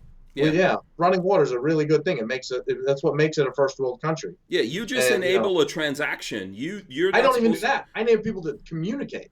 Yeah, you enable people to communicate so they can have a transaction. You're right, and in that transaction, they're responsible for the law and what happens depending on where they are. Right? They're the ones responsible. Yeah, well, that's why we're better than the other websites that do the same thing, because they are more restrictive than the government is. Yeah, that's like someone goes. If your government says you don't have to do a background check for an arm's length transaction of someone you know, why should I say people have to do it? Well, it's like someone saying, "Hey, I looked at Facebook. What is it? What's this Facebook for sale thing? Whatever that's called. Marketplace. Facebook Marketplace. I saw this thing that I want. When I went to the guy's house, the guy shot me and took the thing. Okay, now I'm suing Facebook. Yeah, that was a couch or a car. Yeah, or if I did it on Craigslist, which a lot of us have done, we've sold and bought things on Craigslist. Something happens, it's not on Craigslist. You're responsible for your security. That's the weird thing, though. They get sued in the exact same manner and use the exact same law and also get it, get these things kicked. But they don't want to help me either, even though they're way bigger. They have way more money. Well, that's because they have philosophical differences. Obviously, but you're saying the people on your side philosophically on this issue there is no difference. Yeah. I mean, if they take you out and eliminate that, they'll go after those guys too at some point. I mean, why not? I mean, we have plaintiffs, attorneys, and plaintiffs law firms in this country that go after everyone all the time for everything, and that is America. Unfortunately, it's not like that in Europe and other places. You can't just sue people left and right, and then, they have like a loser pays rule in a lot of places. We don't have that in the U.S. Yeah. Armament and Access says, but I guess you can sue Remington for a shooting. No, you actually cannot. No, there's a law that stops that too. It's not that much different than the law that protects internet companies. I think it's actually a little stronger though. Like they can get it dismissed faster and the reason why we have it is there would be the companies. Let's take it away from firearms. The companies that manufacture things, if they get sued because people did bad things with their things, then we wouldn't have those things getting manufactured, or they'd be ridiculously expensive. Well, that's the same thing on this conversation we're having about Pro 2A websites or platforms. If you allow this to happen, you won't have that. Well, let me do a slight detour because I see people in comment sections and stuff on the internet, and occasionally I actually hear it, people say it in person, that this whole Section 230 Communications Decency Act, that it's been such a strong defense for Google, Facebook, Twitter, whoever, when they've done some censorship. They're like, oh, we need to take away the protection. And it's like, whoa.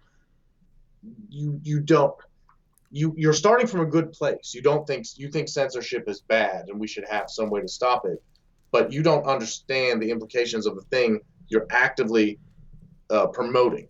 Taking away those protections would not be good. Let's just say we took it away altogether. Let's theoretically, tomorrow there is no Communications Decency Act. Every website is getting sued every 3 seconds by all these plaintiff firms. The internet in America would cease to exist. The rest of the world could still have it because they don't have the litigious legal system the way we do. So the internet could continue to work other places. It would be done here. No one would let you do anything on the internet. No, there would be no point. So it's important for people to understand that. We shouldn't take away the protection from anyone. Because in America, it's very weird. Like Section 230, the Communications Decency Act, is like this dam just holding back all this damage that would wreck our entire economy. Mm-hmm. The internet for sure. The internet for sure. The internet economy would be gone. Mm-hmm. But we need to hold websites to a standard when they're misbehaving. Just like I said to you before, if you would rewind in the 1950s, a black man would have a very hard time getting a hotel room. Couldn't go to a lot of restaurants, that kind of a thing. And and so that's why I get so frustrated. People say, "Well, it's a private company; they can do what they want." Well, that's not how that works. That's not how that works at all. And skin color is, I guess we call it a protected class. Your ethnic background. But the Second Amendment is actually even stronger than that. It's not a protected class as defined later. It's an enumerated right. It's just as strong as the First Amendment. Freedom to associate and practice your religion. So if you said, "Oh, wait, whoa, we don't allow people, we don't allow Sikhs on Facebook. Just we don't allow. We don't agree with the Sikh belief system." Everyone would universally agree that it's completely inappropriate and shouldn't be done, and they would have to fix it immediately. But somehow, that's in effect what they're doing to gun guys. Switch out gun ownership, also an enumerated right. It's just one's the First Amendment, one's the Second Amendment, and the second one is just a little scarier for sheeple and idiots. So now magically, the exact same infraction that is 100% constitutionally illegal, what they're doing, overlooked by everyone, including our industry. We're just like, "Oh yeah, it's shitty, but whatever." So let me. So there's a couple of things here. Let me get Motorboater because he said this a couple of different times. He says they have to pick platform or publisher. Motorboater, what do you mean by that? Do you know? That's not a real distinction. It doesn't mean anything under the CDA. Okay, I'm not sure exactly the point he's trying to make there. Well, it's one of these things I was pointing out when people are trying. Oh, are they a platform or are they a publisher? That's not different for the CDA. You're a provider of an interactive service. I mean, people should read the actual Section 230. That is what we often call a red herring, this platform publisher thing. It doesn't matter. Are you a company that uses the internet to allow people to transmit information? Then you're a provider of an interactive service. Platform publisher is not a real distinction. Yeah. So I think there's a couple of different conversations people are having about Remington. Someone's saying, that Remington got sued because of a gun failure. Yes, they did. That's a completely different issue. If there's product liability is different than someone using it in a crime. Yes. So the thing that happened is, and I think Armin and Axis is talking about, he says, "I thought they made a law about the Sandy Hook shooting so people could sue Remington for the gun used. If there is such a law, it might be in Connecticut, but it's not constitutional." Right? Or I heard something about somebody getting I shouldn't say not constitutional, but there's protections for firearms and other industries from being sued for things that people use the products from those industries for, right? From being held liable. We've agreed pretty much as a society that when someone gets a Toyota truck, and uses it as a getaway car from a bank robbery and runs some people down, that's not Toyota's fault. Yeah, if you use a hammer to it's not the hammer. When you want to beat someone to death with a baseball bat, it's not Louisville Slugger's fault that you did it. Yeah. So the when someone actively commits a crime is much different than if you're using a product and it explodes and burns your face or injures you, pokes your eye out, whatever. Yeah. That's called products liability. Right. You were using it for the intended purpose, and its failure caused you injury or financial loss or harm. That's totally different. Yeah. Than someone committed a crime with your product. Yes. Kermit Loves Bacon, on the subject that we were just talking about before, says a newspaper is a publisher, Facebook is a platform. Okay. A newspaper is a publisher. Facebook is a provider of an interactive service. Yeah. Yeah. If you're trying to use the same word, if you're trying to use old words to apply from like newspaper times to what we're looking at today. To ask your commenter is, who defined platform and publisher, and in what realm are those words useful?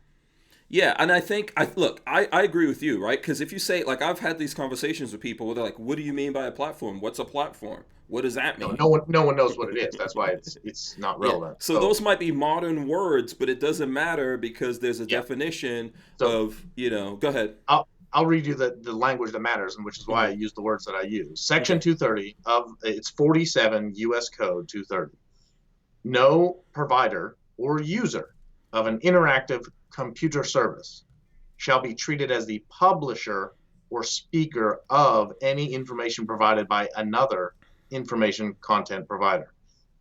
Terrible wording, really. Thanks, Congress. They usually do that. But anyway, the point is interactive computer, a provider or user of an interactive computer service, you can't be held that they can't say your words are someone else's words are your words just because they were on a page. That's or a comment section or a platform or a publisher. So publisher and platform are the same thing. They don't they're both providers of an interactive computer service. And platform is a relatively new word that we're using to represent. It's a red herring. People are trying to they're trying to use it so they can get out of and we're okay. We're not.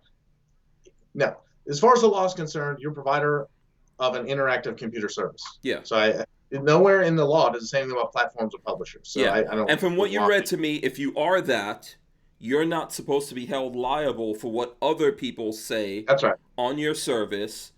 Because this service you're providing is obviously allowing other people to get on there and say stuff, and you can't be held liable for what they say. Now, maybe for what you say, but not for what they say. Right? Say the last part again? I said maybe you can be held liable for what you say on there, but not for what they say. Like for That's what correct. People say. So, like, if you put a video up and you're like, hey, the McCloskeys, here's what happened. We're going to talk about it tonight, et cetera, et cetera. And someone in the comment section, someone slanders the McCloskeys. Well, you didn't slander them. Well, let's assume you didn't for purpose of the conversation. You just said, hey, here's what we know about the news. Let's wish them the best and hope they're okay. Isn't that what happened to the MAGA hat kid? With CNN? Because they sued CNN because the well, that's a little different because CNN's the one that actually slandered. Exactly, but that's what I'm saying, though. CNN. So if someone in the comment section said I hate that kid, he's terrible, he's trying to start shit, he's an instigator, then CNN couldn't be liable. But since they said it, they can be liable.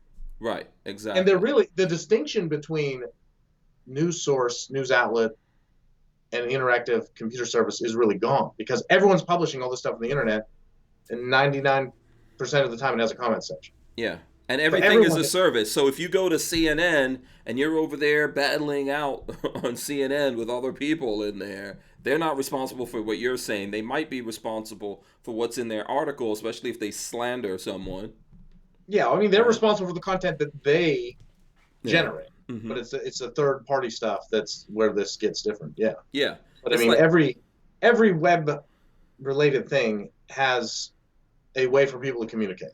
I mean, that's just how the internet works. And that's why its wording, while clunky as hell, because Congress sucks at saying things in a way that is also, there clear. probably were no real clear words for that when they Well, it was harder back then, yeah. So they said provider of an interactive, service. But anyway, the core of it is really very, very, very similar. There are exceptions, there are distinctions for when these things don't apply, like the roommates.com was one of the big cases. Where they said, oh, you want a roommate? And literally there was like a menu item where you could say, I don't want to rent my house to any black people or something equally egregious. Yeah. I believe it was racially based. And that was one of the areas where they said, well, you don't get this protection because you were helping people discriminate in a way that's not lawful. Okay. And so that, could, like if I had a section on Armslist where it said, want to buy, it was like a drop down, right? Words you type in, that's third party. But if I had a drop down that said I want to buy an illegally shortened shotgun, from a felon, for cash, that was a drop down, then I would be doing something inappropriate. That's on you. But obviously we don't do that. We say follow the law, follow the law, follow the law. Call the ATF if someone's shady, and by the way, agree to those terms before you can even, view or use the website. Yeah. So it's really laughable what they say in their lawsuits about how we're somehow like trying to help bad people. Yeah. Trying to do the opposite. Absolutely. Yeah. So let's get a couple of things in here. Len Holt says, so are telephone companies cell carriers? Okay, that's a whole other thing. Well, I mean, I guess there is a good parallel there, though. Like if I call you on my T-Mobile phone and you have Verizon, right, and we're talking, and they're listening in, they're like, "Wait a minute, you guys are talking about guns. We're going to cancel your contract." We would say that's not appropriate. Yeah, because they're a utility, and them denying me. I don't know if utility is necessarily the right thing there either, but anyway, they can't do that just because they don't like the content of what we're talking about. It's slightly different because we pay them, we don't pay Facebook to be a user. So there's slight differences, but when it comes to the Constitution, it's not really that different. Yeah. And in a way where there is some exchange going on, especially if Facebook is using our patterns and selling our patterns or data. Oh, yeah, they're selling our data left and right, Yeah. So let's see here. Kermit Loves Bacon says, Sandy Hook has a lawsuit basis in the advertising Remington did. So I think that's what they're trying to use based on the advertising. But unless they find that Remington had advertising saying go shoot up a school, I'm not really sure how that, and good luck finding that one. Well, it's a lot like the tobacco companies that people like to sue them over and over and over and over again, you know, and it's a long battle. It's not overnight. Yeah. But, you know, the 3-letter pro-gun companies are just really, really, really far behind when it comes to the internet. I mean, look how long it took for Barnauls to get their shit together as far as it goes with using the internet.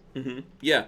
Just had a conversation last week with Pete Brownell about that, actually. Yeah, I mean, would you say when we compare them to Pepsi, and because it's kind of similar, right? Like, I don't go on the internet and go, oh my gosh, let's read about sodas, you know? Nor do I go on the internet and go, oh, you know, let's go to Brownells, you know? But they both sell a product. They've been selling a product for a long time. Then the internet comes around. Yeah. How do you adapt to it? Yes, and actually Pete said that his dad, who, you know, was running the company when he came into it, his dad said, people aren't going to buy stuff on the internet. Well, and that was, so in some ways it was a self-fulfilling prophecy. Like the internet's not going to be a good place for gun stuff. Well, when all your major companies are saying that and behaving in that way, we get what we got. Yeah. This is the whole crazy thing about this. It's a massive way that commerce is going down today.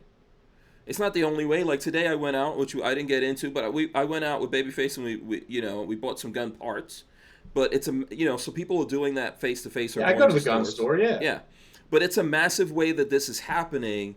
And yet, no one's trying to secure the future of that, just the ability to be able to do that, realizing that it's only going to get bigger and bigger. Pretty soon, most of what we buy is going to be on the internet. I'm already there, you know, people are already using Amazon Prime. Well, that's an interesting thing to think about and talk about, too, because there's one guy, and I'm not going to say his name because he's kind of a douchebag, but he gives all these pep talks to young kids about how to make money. And he had this one where he said 7-Eleven is out of business, like, just people haven't realized it yet. GV. And I'm like, yeah. And he's like, 7-Eleven's out of business. People just didn't realize it yet. And I'm like, you fucking idiot. Like, if there's anything that's solid, it's convenience stores. It's just they're going to have to adapt a little bit, you know. But I mean, I don't know if we have Sheets in PA, Carolinas, anybody who's around here, you know. I think they're in Ohio now.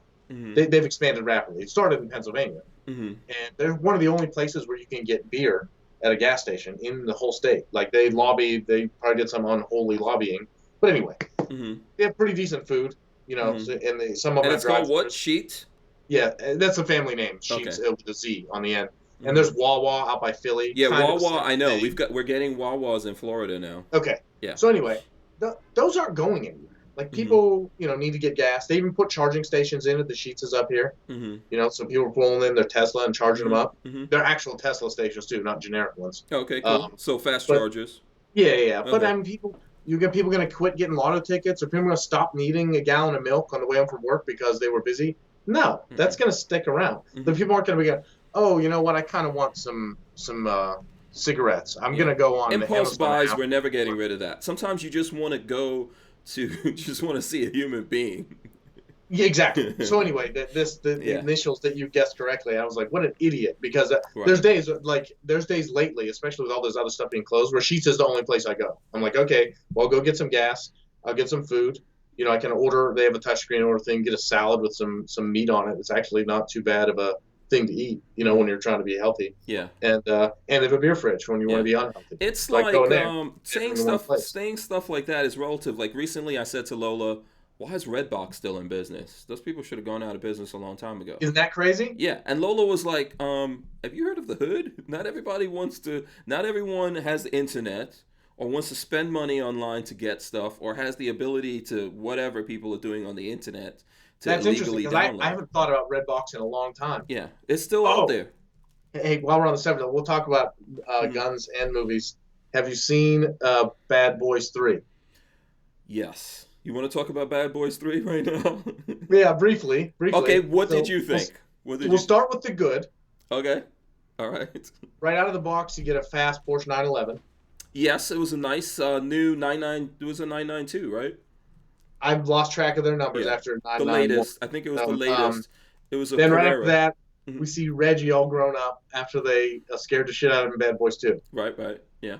It was a little downhill from there. Yes, I agree with you. I hated that movie. I didn't hate it. I hated it. Let me tell you what I hate about. I can't watch it again. I can't right watch it. Would you watch it again? Let me ask you that. Because I'm giving it a thumbs down. Would you watch it again? I'm Bad Boys 2 or 1. Bad Boys 3. Anytime they're on. Yeah. 3, not so much. 1 or 2, I can watch in the middle, towards the end. I could from the beginning. All good. Yeah. No, 3's not gonna. It's not gonna be as good to rewatch. I was disappointed. That's true of all movies right now, if you think about it. Like think about any of the early Fast Furious, right? Mm-hmm. Like 1 or 2 with Tyrese. Mm-hmm. If it's on, I'll watch it. They're entertaining. Sure. You know, it's a fun. Yeah. The one with the submarine that went through the ice, I didn't even make it through the whole movie. I had to turn it off. When they were in our universe, it was cool. But now they're in some alternate dimension where you got different powers. Let me get to my major gripe about all movies right now is everyone is trying to be John Wick. Uh-huh. Len Holt said, "Here we go again." Because these guys already heard me rant about Bad Boys 3, but yeah. Like Will Smith and his illegitimate kid, sorry for the spoiler, are both they're both John Wick in this movie. No, that's given a bad name to John Wick. And yes, John Wick has gotten crazy. They're attempting to be. Yeah. What I'm saying is everyone is really Will good at Smith, hand-to-hand combat and with guns now. Like that's just the new normal. Yeah. It's everyone in the fast stuff. It's what Bourne, Bond. They used to be like in Bourne was kind of close to a John Wick from the beginning, but he was good at other things. But they all do these John Wick. The Lethal Weapon movies were way better than this.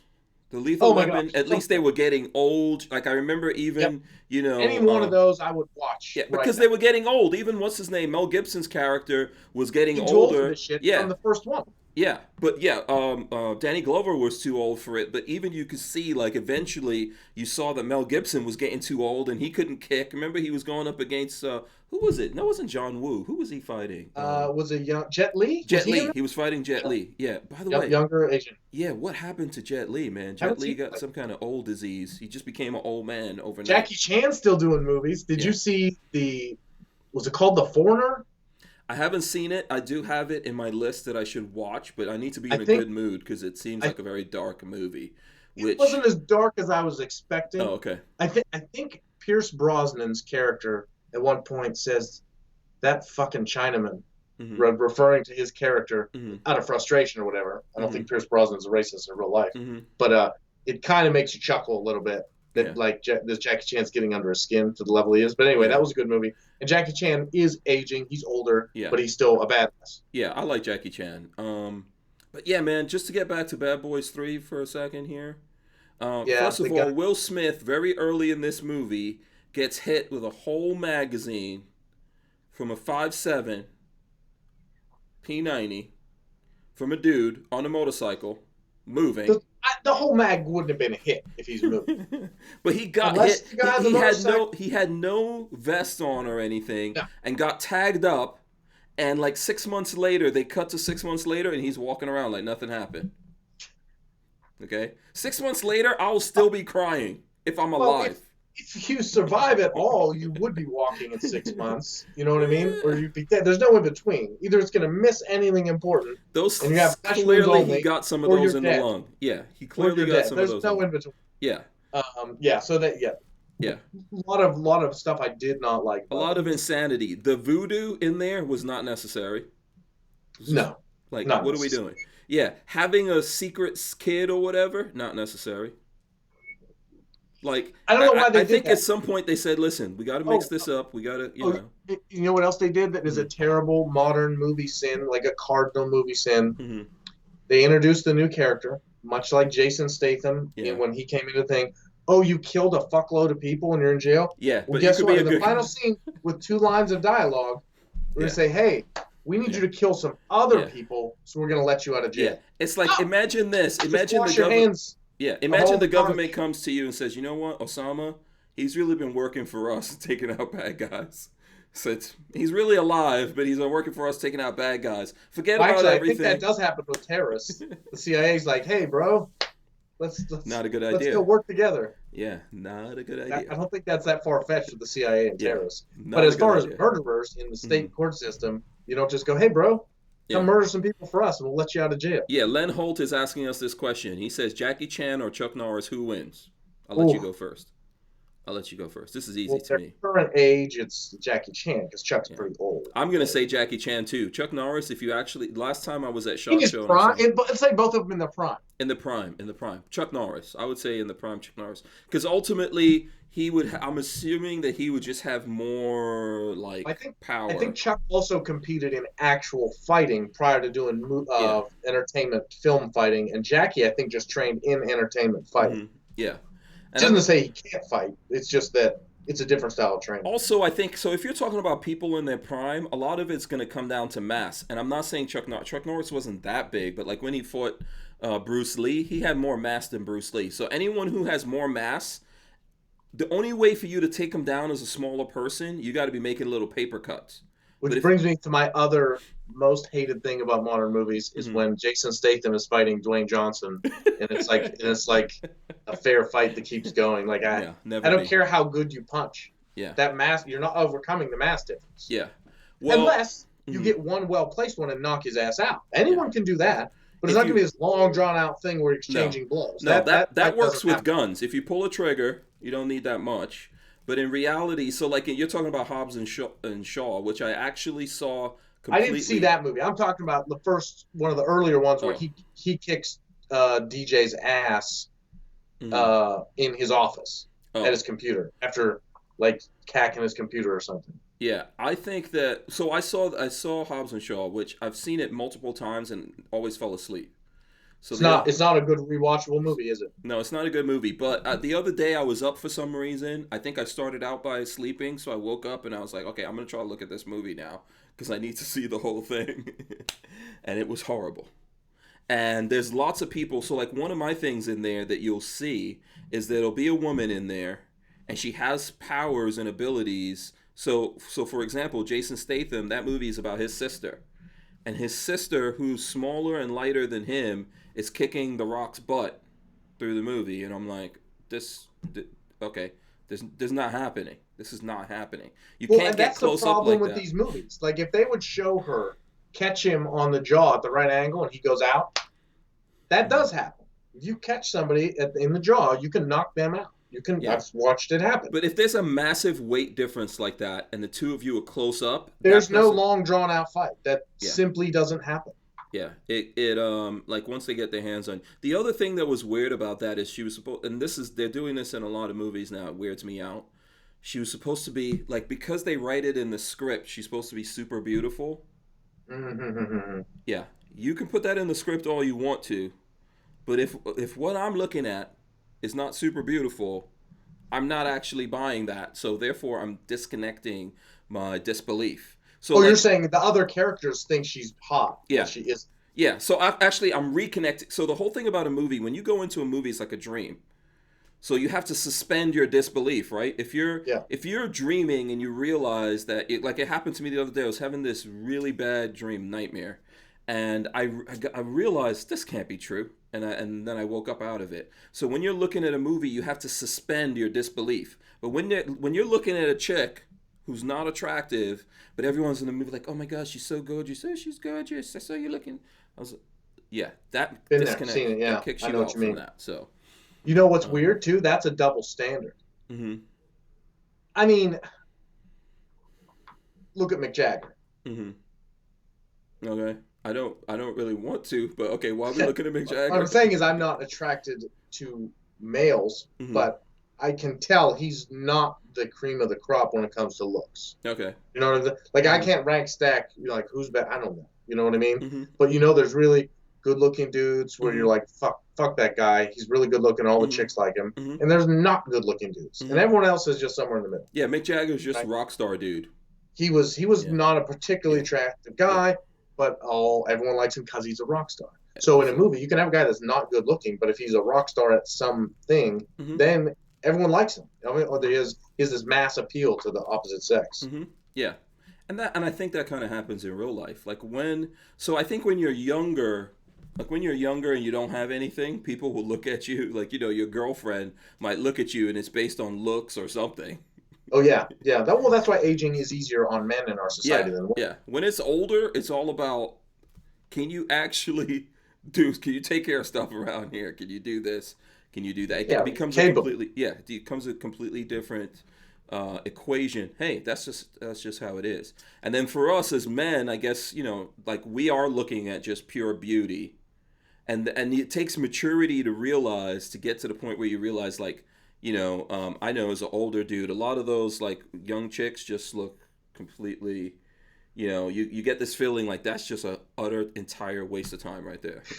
I was in a situation the other day, and the store clerk is a little younger than me, and there's a guy there, like, just kind of, we're shooting the breeze about all this stuff that's going on. He's a little older, like maybe he's 50-ish, and this girl comes in who's like mid-20s, and I can tell she is toxic amount of crazy. Great. Like off the chart. Not a bad looking girl, but it's like those are offsetting factors kind of, to a degree. Like when you're that crazy, it's like, and it was funny because me and the store clerk, after she left, we're both like, he said, oh, I actually know her family. She's definitely crazy. I was like, oh, I could tell. You didn't have to tell me that. And the guy who was a little older was like, oh, she looked really attractive. And I was like, I think you're just a little removed, like culturally, from whatever, was going on at a different age. So you can, he didn't see the crazy. He saw the hot, but I saw the crazy. I think you need maturity for that. I think Maybe. You really do. When you're young, you just, it's just all hormones. Oh, if I was her age, I probably would be like, wow, she's hot. Maybe I'll waste some time chasing her. When you get older, crazy just looks like, oh man, no. I'm not ready to die, Yeah. When you're young, you don't care if you die over. Well, you're not worried about dying at all. Yeah. It doesn't. It doesn't cross your mind. No. Your brain isn't capable of that process. You're like, I'm never gonna die. Do you have kids? No. Oh, I never thought about it until I had my first kid. I just never. I was like, I was in a lot of situations in my life growing up where I could have died, and it just never, it happened all the time, and it just never bothered me. I never spent any kind of time thinking about it or whatever. And I remember when my first son was born, and I watched him pop out, and then I was looking at him, and then I left him and Lola, and I was driving home, and I was like, oh crap, I can't die now. Interesting. I remember having that thought, and that's when I became an old man.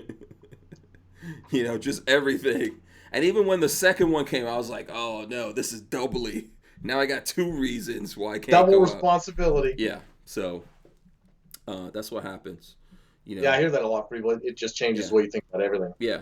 Where are you at are you married? No? See, so you're living the bachelor lifestyle, huh?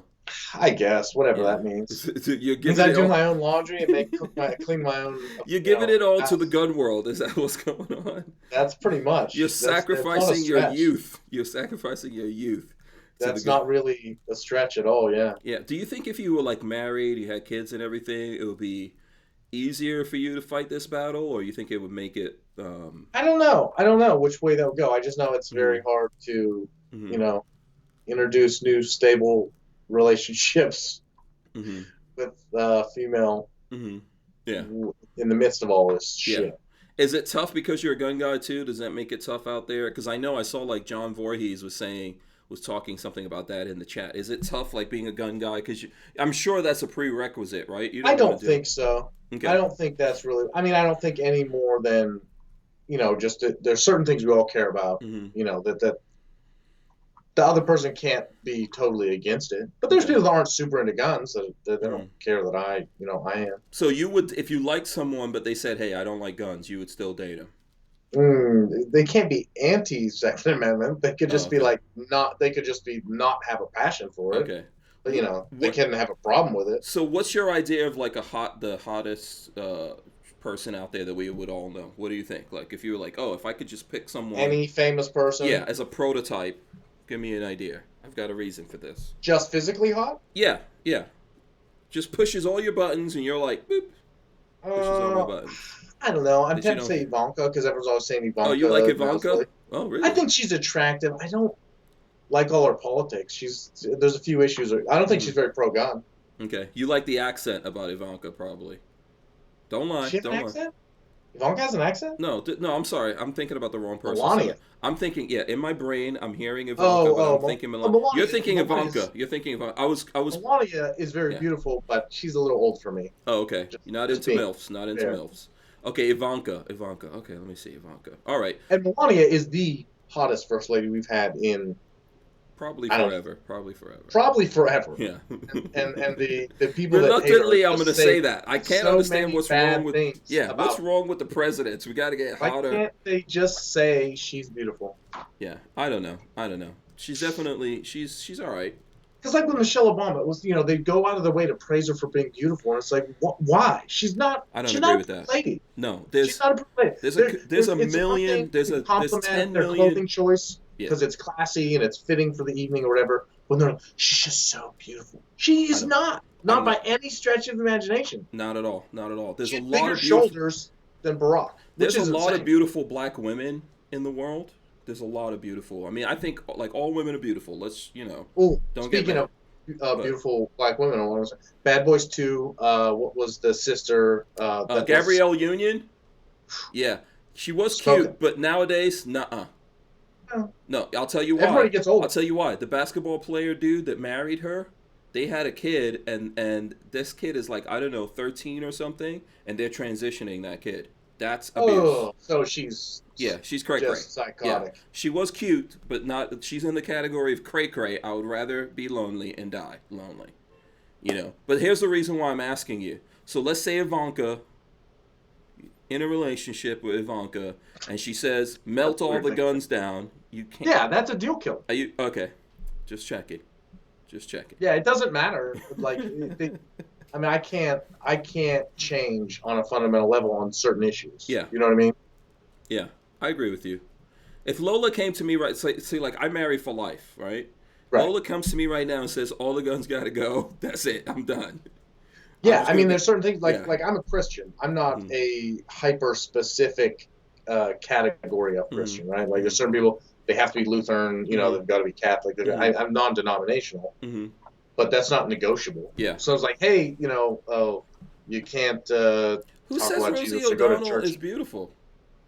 Someone says Someone's Brian psychotic. They're Craig just says trolling Rosie O'Donnell Trump. beautiful. That's a stretch. No. Hank. I No. never said that. I don't No, know. neither of us would say Rosie O'Donnell. Where did you hear that I said Rosie O'Donnell is beautiful? Because those words never came out. Rewind this. Oh, that's I- funny though. yeah. It's funny that someone heard that. I never said that. Yeah, there's I deal never said- killers, and Yeah. God and guns are pretty much the Yeah. top ones. Yeah, one thing I love about, like, so for example, my wife, which I am lucky, like people tell me all the time, even though it kind of annoys me, is that she's down with because she knows me, she's down with the stuff I'm into. Today, I went and bought 2 chopped up MP5s. Lola was totally cool with it. That's cool. Now Yeah. she's not as much of a gun enthusiast as you, right? No. Like, she likes going to the stuff, but she's not at your level of She enthusiasm. knows. Yeah, obviously she's doing this with me, and she's aware of all the things that's going on, and she does have guns, and she shoots guns and stuff like that. But no, she's not into it as much as I am. She's basically supporting me in what I do. And I'll be honest, when you fancy yourself an enthusiast in a area, mm-hmm. I think it's probably good that the person you're with maybe isn't quite as into it as you. Yeah, because it gets competitive. They have to like it, but not like be at your same level. Because it's good for them to be. They can be around it, but they can have their own interests. And then when you want to go, Yeah, because it gets competitive. Hole, like if Lola and I were both pharmacists, as Lola is, that wouldn't be a good thing. Because obviously I would be the better pharmacist, and she wouldn't be able to live with that. Right? She just laughed. I don't know if I ever heard that. She's like, that would never happen. Sort of you don't have that brain. That's what she's thinking. That's what I was getting at. Like, if you're a race car driver and you're married to a race car driver who's better than you, and their generals could go either way, that's going to be a problem. Yeah. So these guys are saying I said all women are beautiful. I'm pretty sure I didn't say that. I said there's a lot of beautiful women. You said there's a lot of beautiful black women. Yeah, and I said there was. I never said that all women are beautiful. Michelle Obama's not one of them. Yeah, I don't know where you guys are getting that thing. I never said all women are beautiful. I said that there's a lot of beautiful women, and there's a lot of beautiful black women, for sure. Everyone has their preferences, but there's just gorgeous, beautiful women. Isn't it crazy how the mental when they're left brain, they're leftist, full on left. It can take a beautiful, otherwise physically beautiful woman and make you just go, not worth it. Yeah. Now she's actually not even physically attractive to me. Yeah. That's how bad of a deal breaker. Like Alyssa Milano. Might as well be a hairy dude. Might as well be like Alyssa Milano. I can remember from when she was on Who's the Boss. Yeah. She was in the movie Commando, where she was. Now I can say she was hot then because I was younger than her, so it's not. I thought she was hot at the time. If I watch Who's the Boss now, she's a little kid. But I mean, at the time, go wow, she's very pretty. And then by the end of the show, she was like in college or something. I don't know. But anyway, that's when we first said, wow, she's hot. Then she's in these different movies and shows, whatever. Physically gorgeous, and then you see her politics, and you go, even older Alyssa Milano. Now not even. Yeah, even Alyssa Milano older, she's still an attractive woman. But she's aged well, but when you see that politics, just go, I can't. Yeah, batshit crazy. It's like not worth it. And batshit leftist crazy is different than batshit crazy. Like if a girl wants to go skydiving and ride motorcycles, I can handle that. But if it's political left, there's no redeeming quality to that. We're not going to get along. I could tell you that right now. In terms of like me and someone who thinks like that. So when you're people like me and you, where you say what's on your mind, you cannot deal with people who can't handle that. No. So, I mean, the problem is if you deal with someone who's got the complete opposite thought patterns to you do, because that's what's happening there. A lot of people are just hardwired to think like this when we're trying to figure out. They can be different than you, but they can't be a hardcore lefty. Yeah. And frankly, at this point, and we'll go a little bit conspiracy theory, and then I think we need to wrap up, don't we? Because it's been over an hour. Do. Yes, we're over the time. We'll go mini conspiracy theory here. Oh, boy. In 2020, if you've been watching the news at all, paying attention, right? We know that Jeffrey Epstein had an island and some funky stuff went down there. Okay, yes. We know Bill Clinton was on his plane at least a couple times. Yep. We know Prince Andrew was on that plane. Yep. At least a couple times. Trump never took the plane because he has his own plane. But we don't... Also true. That we know of, Trump never went out there anyway, right? We don't have any... No indication. It would have been out Prince already. Andrew and Clinton. Yeah. I'm pretty sure it would have been. Think of all the other shit they say about Trump. He went to parties with them at the same time, but he was never... No, I don't even think. I think Epstein came to hang out at Mar-a-Lago. That's what I'm saying. They were at parties somewhere. And then he kicked them out because he said he was creeping on younger girls. Yes. Okay. So anyway, this is all out in the open. Epstein had the island, had the plane. Clinton flies on it. Prince Andrew flies on it. Ghislaine Maxwell is recruiting females for him. Many of them have sued the estate for damages now that he's dead because they can't, get him for rape or whatever else he did to them. This is all out of the closet facts. Okay. There's no more conspiracy. This isn't behind closed doors. These are out in the public arena. Definitely happen. And the news barely talks about it. Yeah, it doesn't fit. What's up with that? It doesn't fit the narrative, man.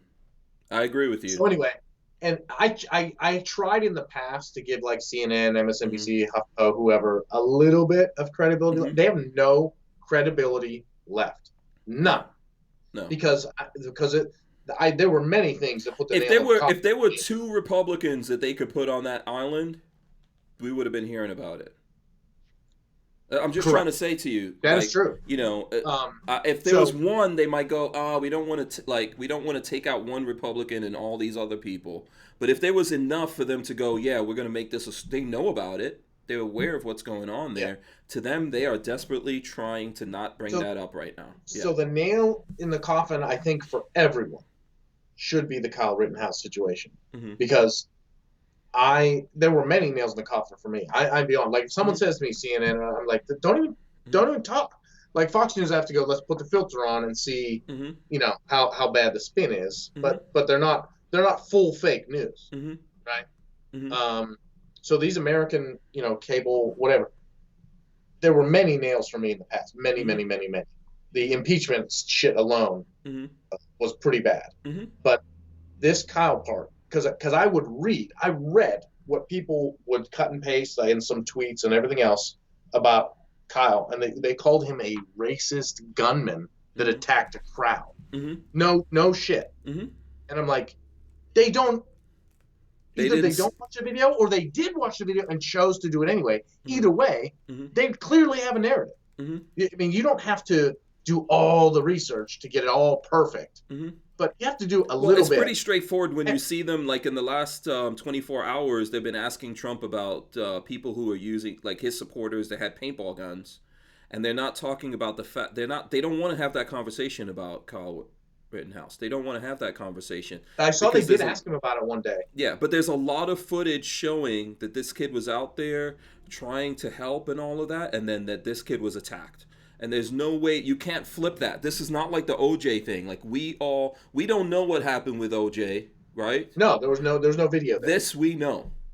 We know. Yeah. If you see it, and I'm not saying that everything Kyle did was perfect, because I don't know. Like I said, it's a little gray at the beginning with the bald pedophile that he popped in the head. Yeah. But point is, if a news station could get on and call him a gunman, an aggressor, and not present any of the rest of the story of what actually, the kid beating him over the head with a skateboard.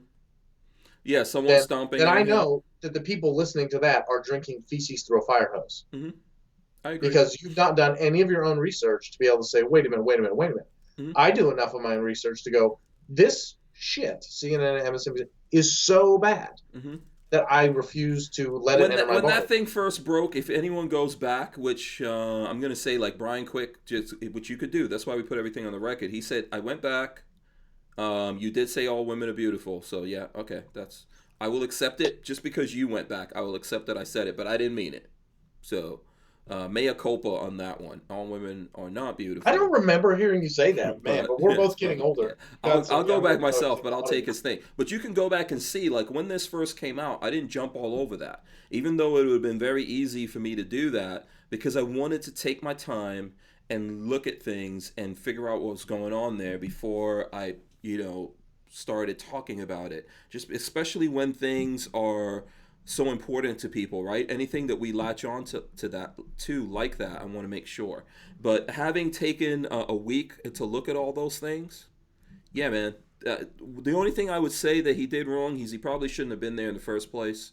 And then the second part of that I would say is that he went in there with some people and he wound up on his own, and that's too bad. He should have stayed with the group. Yeah. You got to have a battle buddy here, and that person has to. If they leave, you leave. If you don't leave, they stay. But listen, ultimately, what he actually went through, it was pretty impressive and crazy that he even survived that. His actions. So now, I mean, for me, like, we got the later footage with George Floyd. That showed, wait a minute, it was a little more complicated than what the initial tape showed. And the news, they ran with the story anyway. Yeah. Because they just want to see division. They want to see hatred. They want to see, Yeah. they What's don't. What's weird with Rittenhouse And is I've seen even gun guys coming down on him, which is interesting to me. And I'm thinking, like, were you guys really looking to see what's going on here? Oh, sorry, yeah, hold on, I someone's don't trying to call understand me. those people, and Yeah, I don't really yeah. I mean, there support was, that yeah. argument I at don't all. know. And by the way, there were lots of gun guys that were supporting him, so I'm not trying to say most gun guys. There's a few. No. Just the fact Uh, that it happened is kind of weird. Yeah, I saw some gun guys out there attacking him, and but this is the reason why I take my time. I look at things and try to figure things out, right? And that's the most important thing. Like we were talking about the McCloskeys, it's really important to be able to look at all that stuff and figure out what's going on. I support their right to defend themselves, all that stuff. I just think that if you're going out there to really defend yourself and you don't have anything, if you wound up like this kid, you were toast. So the moral of that story is yes, you have the right to defend yourself, but you better be ready to actually pull that trigger and make sure that when you pull that trigger, you know what's going to happen. Because that could have gone bad. Like these, you can obviously see that people out there aren't being convinced by you just putting guns in their face. So you have Yeah, to be that much ready is true, which is to weird. follow that up. So Yeah, but it's anyway, crazy. the part that just kills me though is at this point, a lot of people probably still get a lot of their news from one, reading it, Mm-hmm. reading the written word, Mm-hmm. or two, hearing it spoken by some person Mm-hmm. who's on a television or video. Yeah. And when you utter the words of what happened there, if you just say Kyle Rittenhouse, a 7-year-old male, shot and killed Deason, and you don't include any of the other detail, Mm-hmm. you're you're a propaganda disseminator. Mm-hmm. Like you have to at least say was involved in a scuffle, Mm-hmm. an altercation. Mm-hmm. And I as a mean, result didn't of even the is New they're York dead and Times he walked away. the New York Times analyze this and saw what you're saying and said it Oh, essentially? so the New York Times is trying to redeem Well, this their was I shred don't know of where they're decency. at. I don't know where they're at now, but there were things coming out that the New York Times looked at a whole bunch of stuff and saw that.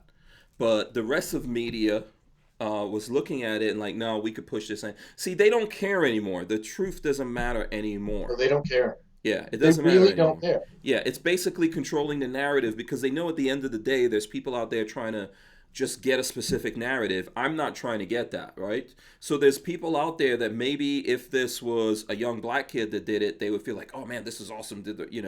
Or there's people, I'm not saying us. There's people out there that are attaching all these crazy things to it, and that's not what it comes down to for me personally, right? I want to know what happened here. Was this kid out there doing the right thing? Did he have the right to be there? Yeah, if there were people out there doing the wrong thing and they had the right to be there, he ultimately has Yeah. the right to If be there's there. people literally lighting shit on fire and you're going to say they have the right to be there, then he's got the right to be there Yeah. just with a rifle across his chest. Yeah. That's how that works. Yeah. So, and then ultimately if he got in trouble, then he had the right to fight his way out of there. It's what my father said to me and what I would say to my kids: survive whatever you go through, and then I'll deal with whatever comes from that at the end of the day. Yeah. Right. So Well, here's the weird thing. Let's say he was there without his rifle, because they're going to try jam him on a weapons charge. Will he be dead? I'm pretty sure that if he wasn't dead, he would be brain dead or severely damaged. We've already seen that of what happened to lots of other people out there trying It to. happened, yeah, just a week or so ago. Yeah.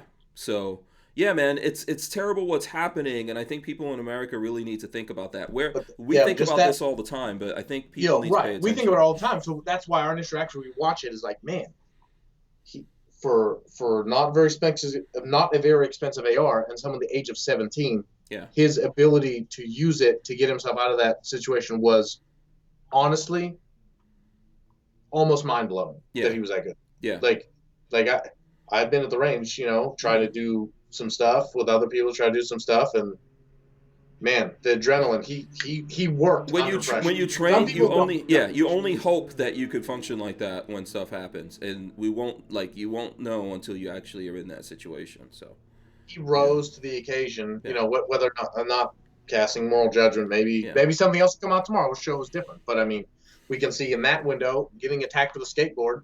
Mm-hmm. With all the things that happened, with all the video that's out there, I'm not saying that we might not see something else, but it's pretty obvious to me, it's very obvious. But they've done their best to demonize him. Yeah. Yeah. Like, it's kind of like if a bunch of Republicans were on the pedophile island with Epstein, we would have heard about it by now. Mm-hmm. Mm-hmm. Unless there's just look at what Me Too did, man. Me Too took down a lot of people in the media that kicked all of this off, right? So maybe that's the big fear for these guys. I don't care who they take down. Whoever was doing that deserves to. Yeah, they deserve to be taken out, right? We should probably have public hangings.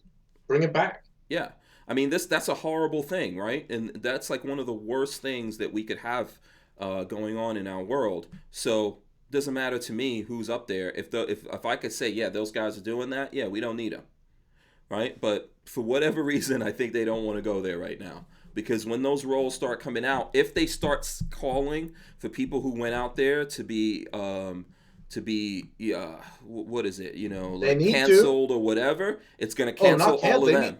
They need to be arrested, and they need to at least get their statement on what happened. But you have to ask yourself, interrogated, why the media, the people avoiding this story are avoiding it for a reason. So that's sort of my little conspiracies have now come to the mainstream world, and we have a bunch of people just won't look at it. The truth will always see the light of day. The truth will always see the light of day. It's here. Yeah. Pedo Island is real. Yeah. The Lolita Express plane is real. Mm-hmm. Bill Clinton was there, and Prince Andrew was there. Mm-hmm. And Prince Andrew is actively fighting extradition from the UK to the US. Mm-hmm. The US DOJ is trying to get him to come here and answer some questions. He's actively fighting. He does not want to leave the UK. Mm-hmm. Yeah. And wasn't there like a half-naked, like underage boy climbing out of a window of the castle like not that long ago? I think it was on like actual major news. No. In England. No. In the US, it's all just like, oh. No, I'm not aware of that. I have to go look that up. And they love to protect their royal family too. But Absolutely. That's when they were just like, dude, he's like jumping out of a window. Without clothes on. What's up? I don't know, man. I'm gonna have to go look that one up. Listen, we're way over. We're way over. You decide to get into all of this. What we're supposed to be getting. We got to talk about something fun at the end. Right? We have to do this again. It's always good talking to you, man. This stuff is sick, but we have to discuss it. Yeah. If you notice, it's just me and you because Lola already knows you and I already talk too much. She was like, "You don't need anyone else." But I don't feel like you talk over me, and I don't think I talked over you. No. I think it was a pretty good exchange. Yeah, the audience can say which one of us talked too much. Yeah, it's probably going to be me, but I think we always have good conversations, man. And that's what I want people to see that and understand that about you. That you're a good dude. Sometimes people judge, like whatever it is, people are judging things on. I want, like, ultimately out of all of this, I want people to realize that you're a good person and you're out here fighting for the Second Amendment and you're putting your fortune and your time and your efforts, energy, all of that into this, and you at least deserve some fraction of support from people out there to pay attention to what's going on with you and help you out somehow. Well, yeah, hey, and if that's a good takeaway, if you watch this, if you think, hey, you know what, that was some good points. I'm glad I learned a little bit about Armslist. Mm-hmm. If you're on any page on Armslist, you scroll to the bottom, we have a link to the Armslist Legal Defense Fund. Yeah, he's a good dude, and there's a lot of guys like that in Pennsylvania. Do you know Street Speed 717? Haven't met him. No, never met him. Is that YouTube personality? Yeah, he's in Pennsylvania. He's a car dude. Isn't he in Pennsylvania? I think so. Yeah. He's got a bunch of Corvettes and stuff like that. I still need to. And he's a gun guy. But I guess Lodge is out by Philly. Yeah, he's in Philly. Did you guys ever link up? No. I think I shot him a text, but he was like filming with CNN that day or something. Yeah, you gotta hit him up multiple times, man. All right. That's how he is. Don't feel bad about it. Okay, so listen, we're gonna get out of here. Tell the folks out there if they want to communicate with you, because I know things have gotten crazy. Yeah, go to Armslist. You can find us on Parler, where it's Armslist on there, or on Twitter. It's Armslist on Twitter, and on YouTube, we're Armslist Media. Okay, and you're answering everything, right? You're seeing all that stuff. I try to see most of it. I mean, I don't always get all of it. Okay, all right. We do our best. We do our best. Yeah. So there you go. On my part, you guys know you need to go to hankstrange.com. I'm gonna try to, because we already ran long here. I'll just press the end and run the end in. Make sure you guys subscribe to the channel, ring the bell, so you can be notified every time we go live. Obviously, we're gonna rip out this audio and throw it up on the iTunes and other places that you listen to your audio podcasts. There's a whole bunch of new places we added, so you guys can listen to us. I think we just got added to Pandora, which should go in effect in a couple, like 48 hours or something like that, and some other places. So go have a listen. Thanks so much. I want to thank Jonathan Gibbon. Excuse me. It's not plural, right? Not plural. That's correct. Yes, from Armslist. For coming on. Great conversation. You guys get in touch with him. At least follow him and keep up with what's going on. And at the least, when he's throwing this stuff up, do a retweet, repost, do something. Oh, thanks for having me on, Hank. Always good to chat with you, and I appreciate you letting me tell the story a little bit and let your audience hear about it. Same here. All right, man. We're out of here. That's your last words, or you got other last words? Nah, I'm good. Unless those are bad. No, those were great. Those are great. Okay. All right, we're out. Peace. See ya.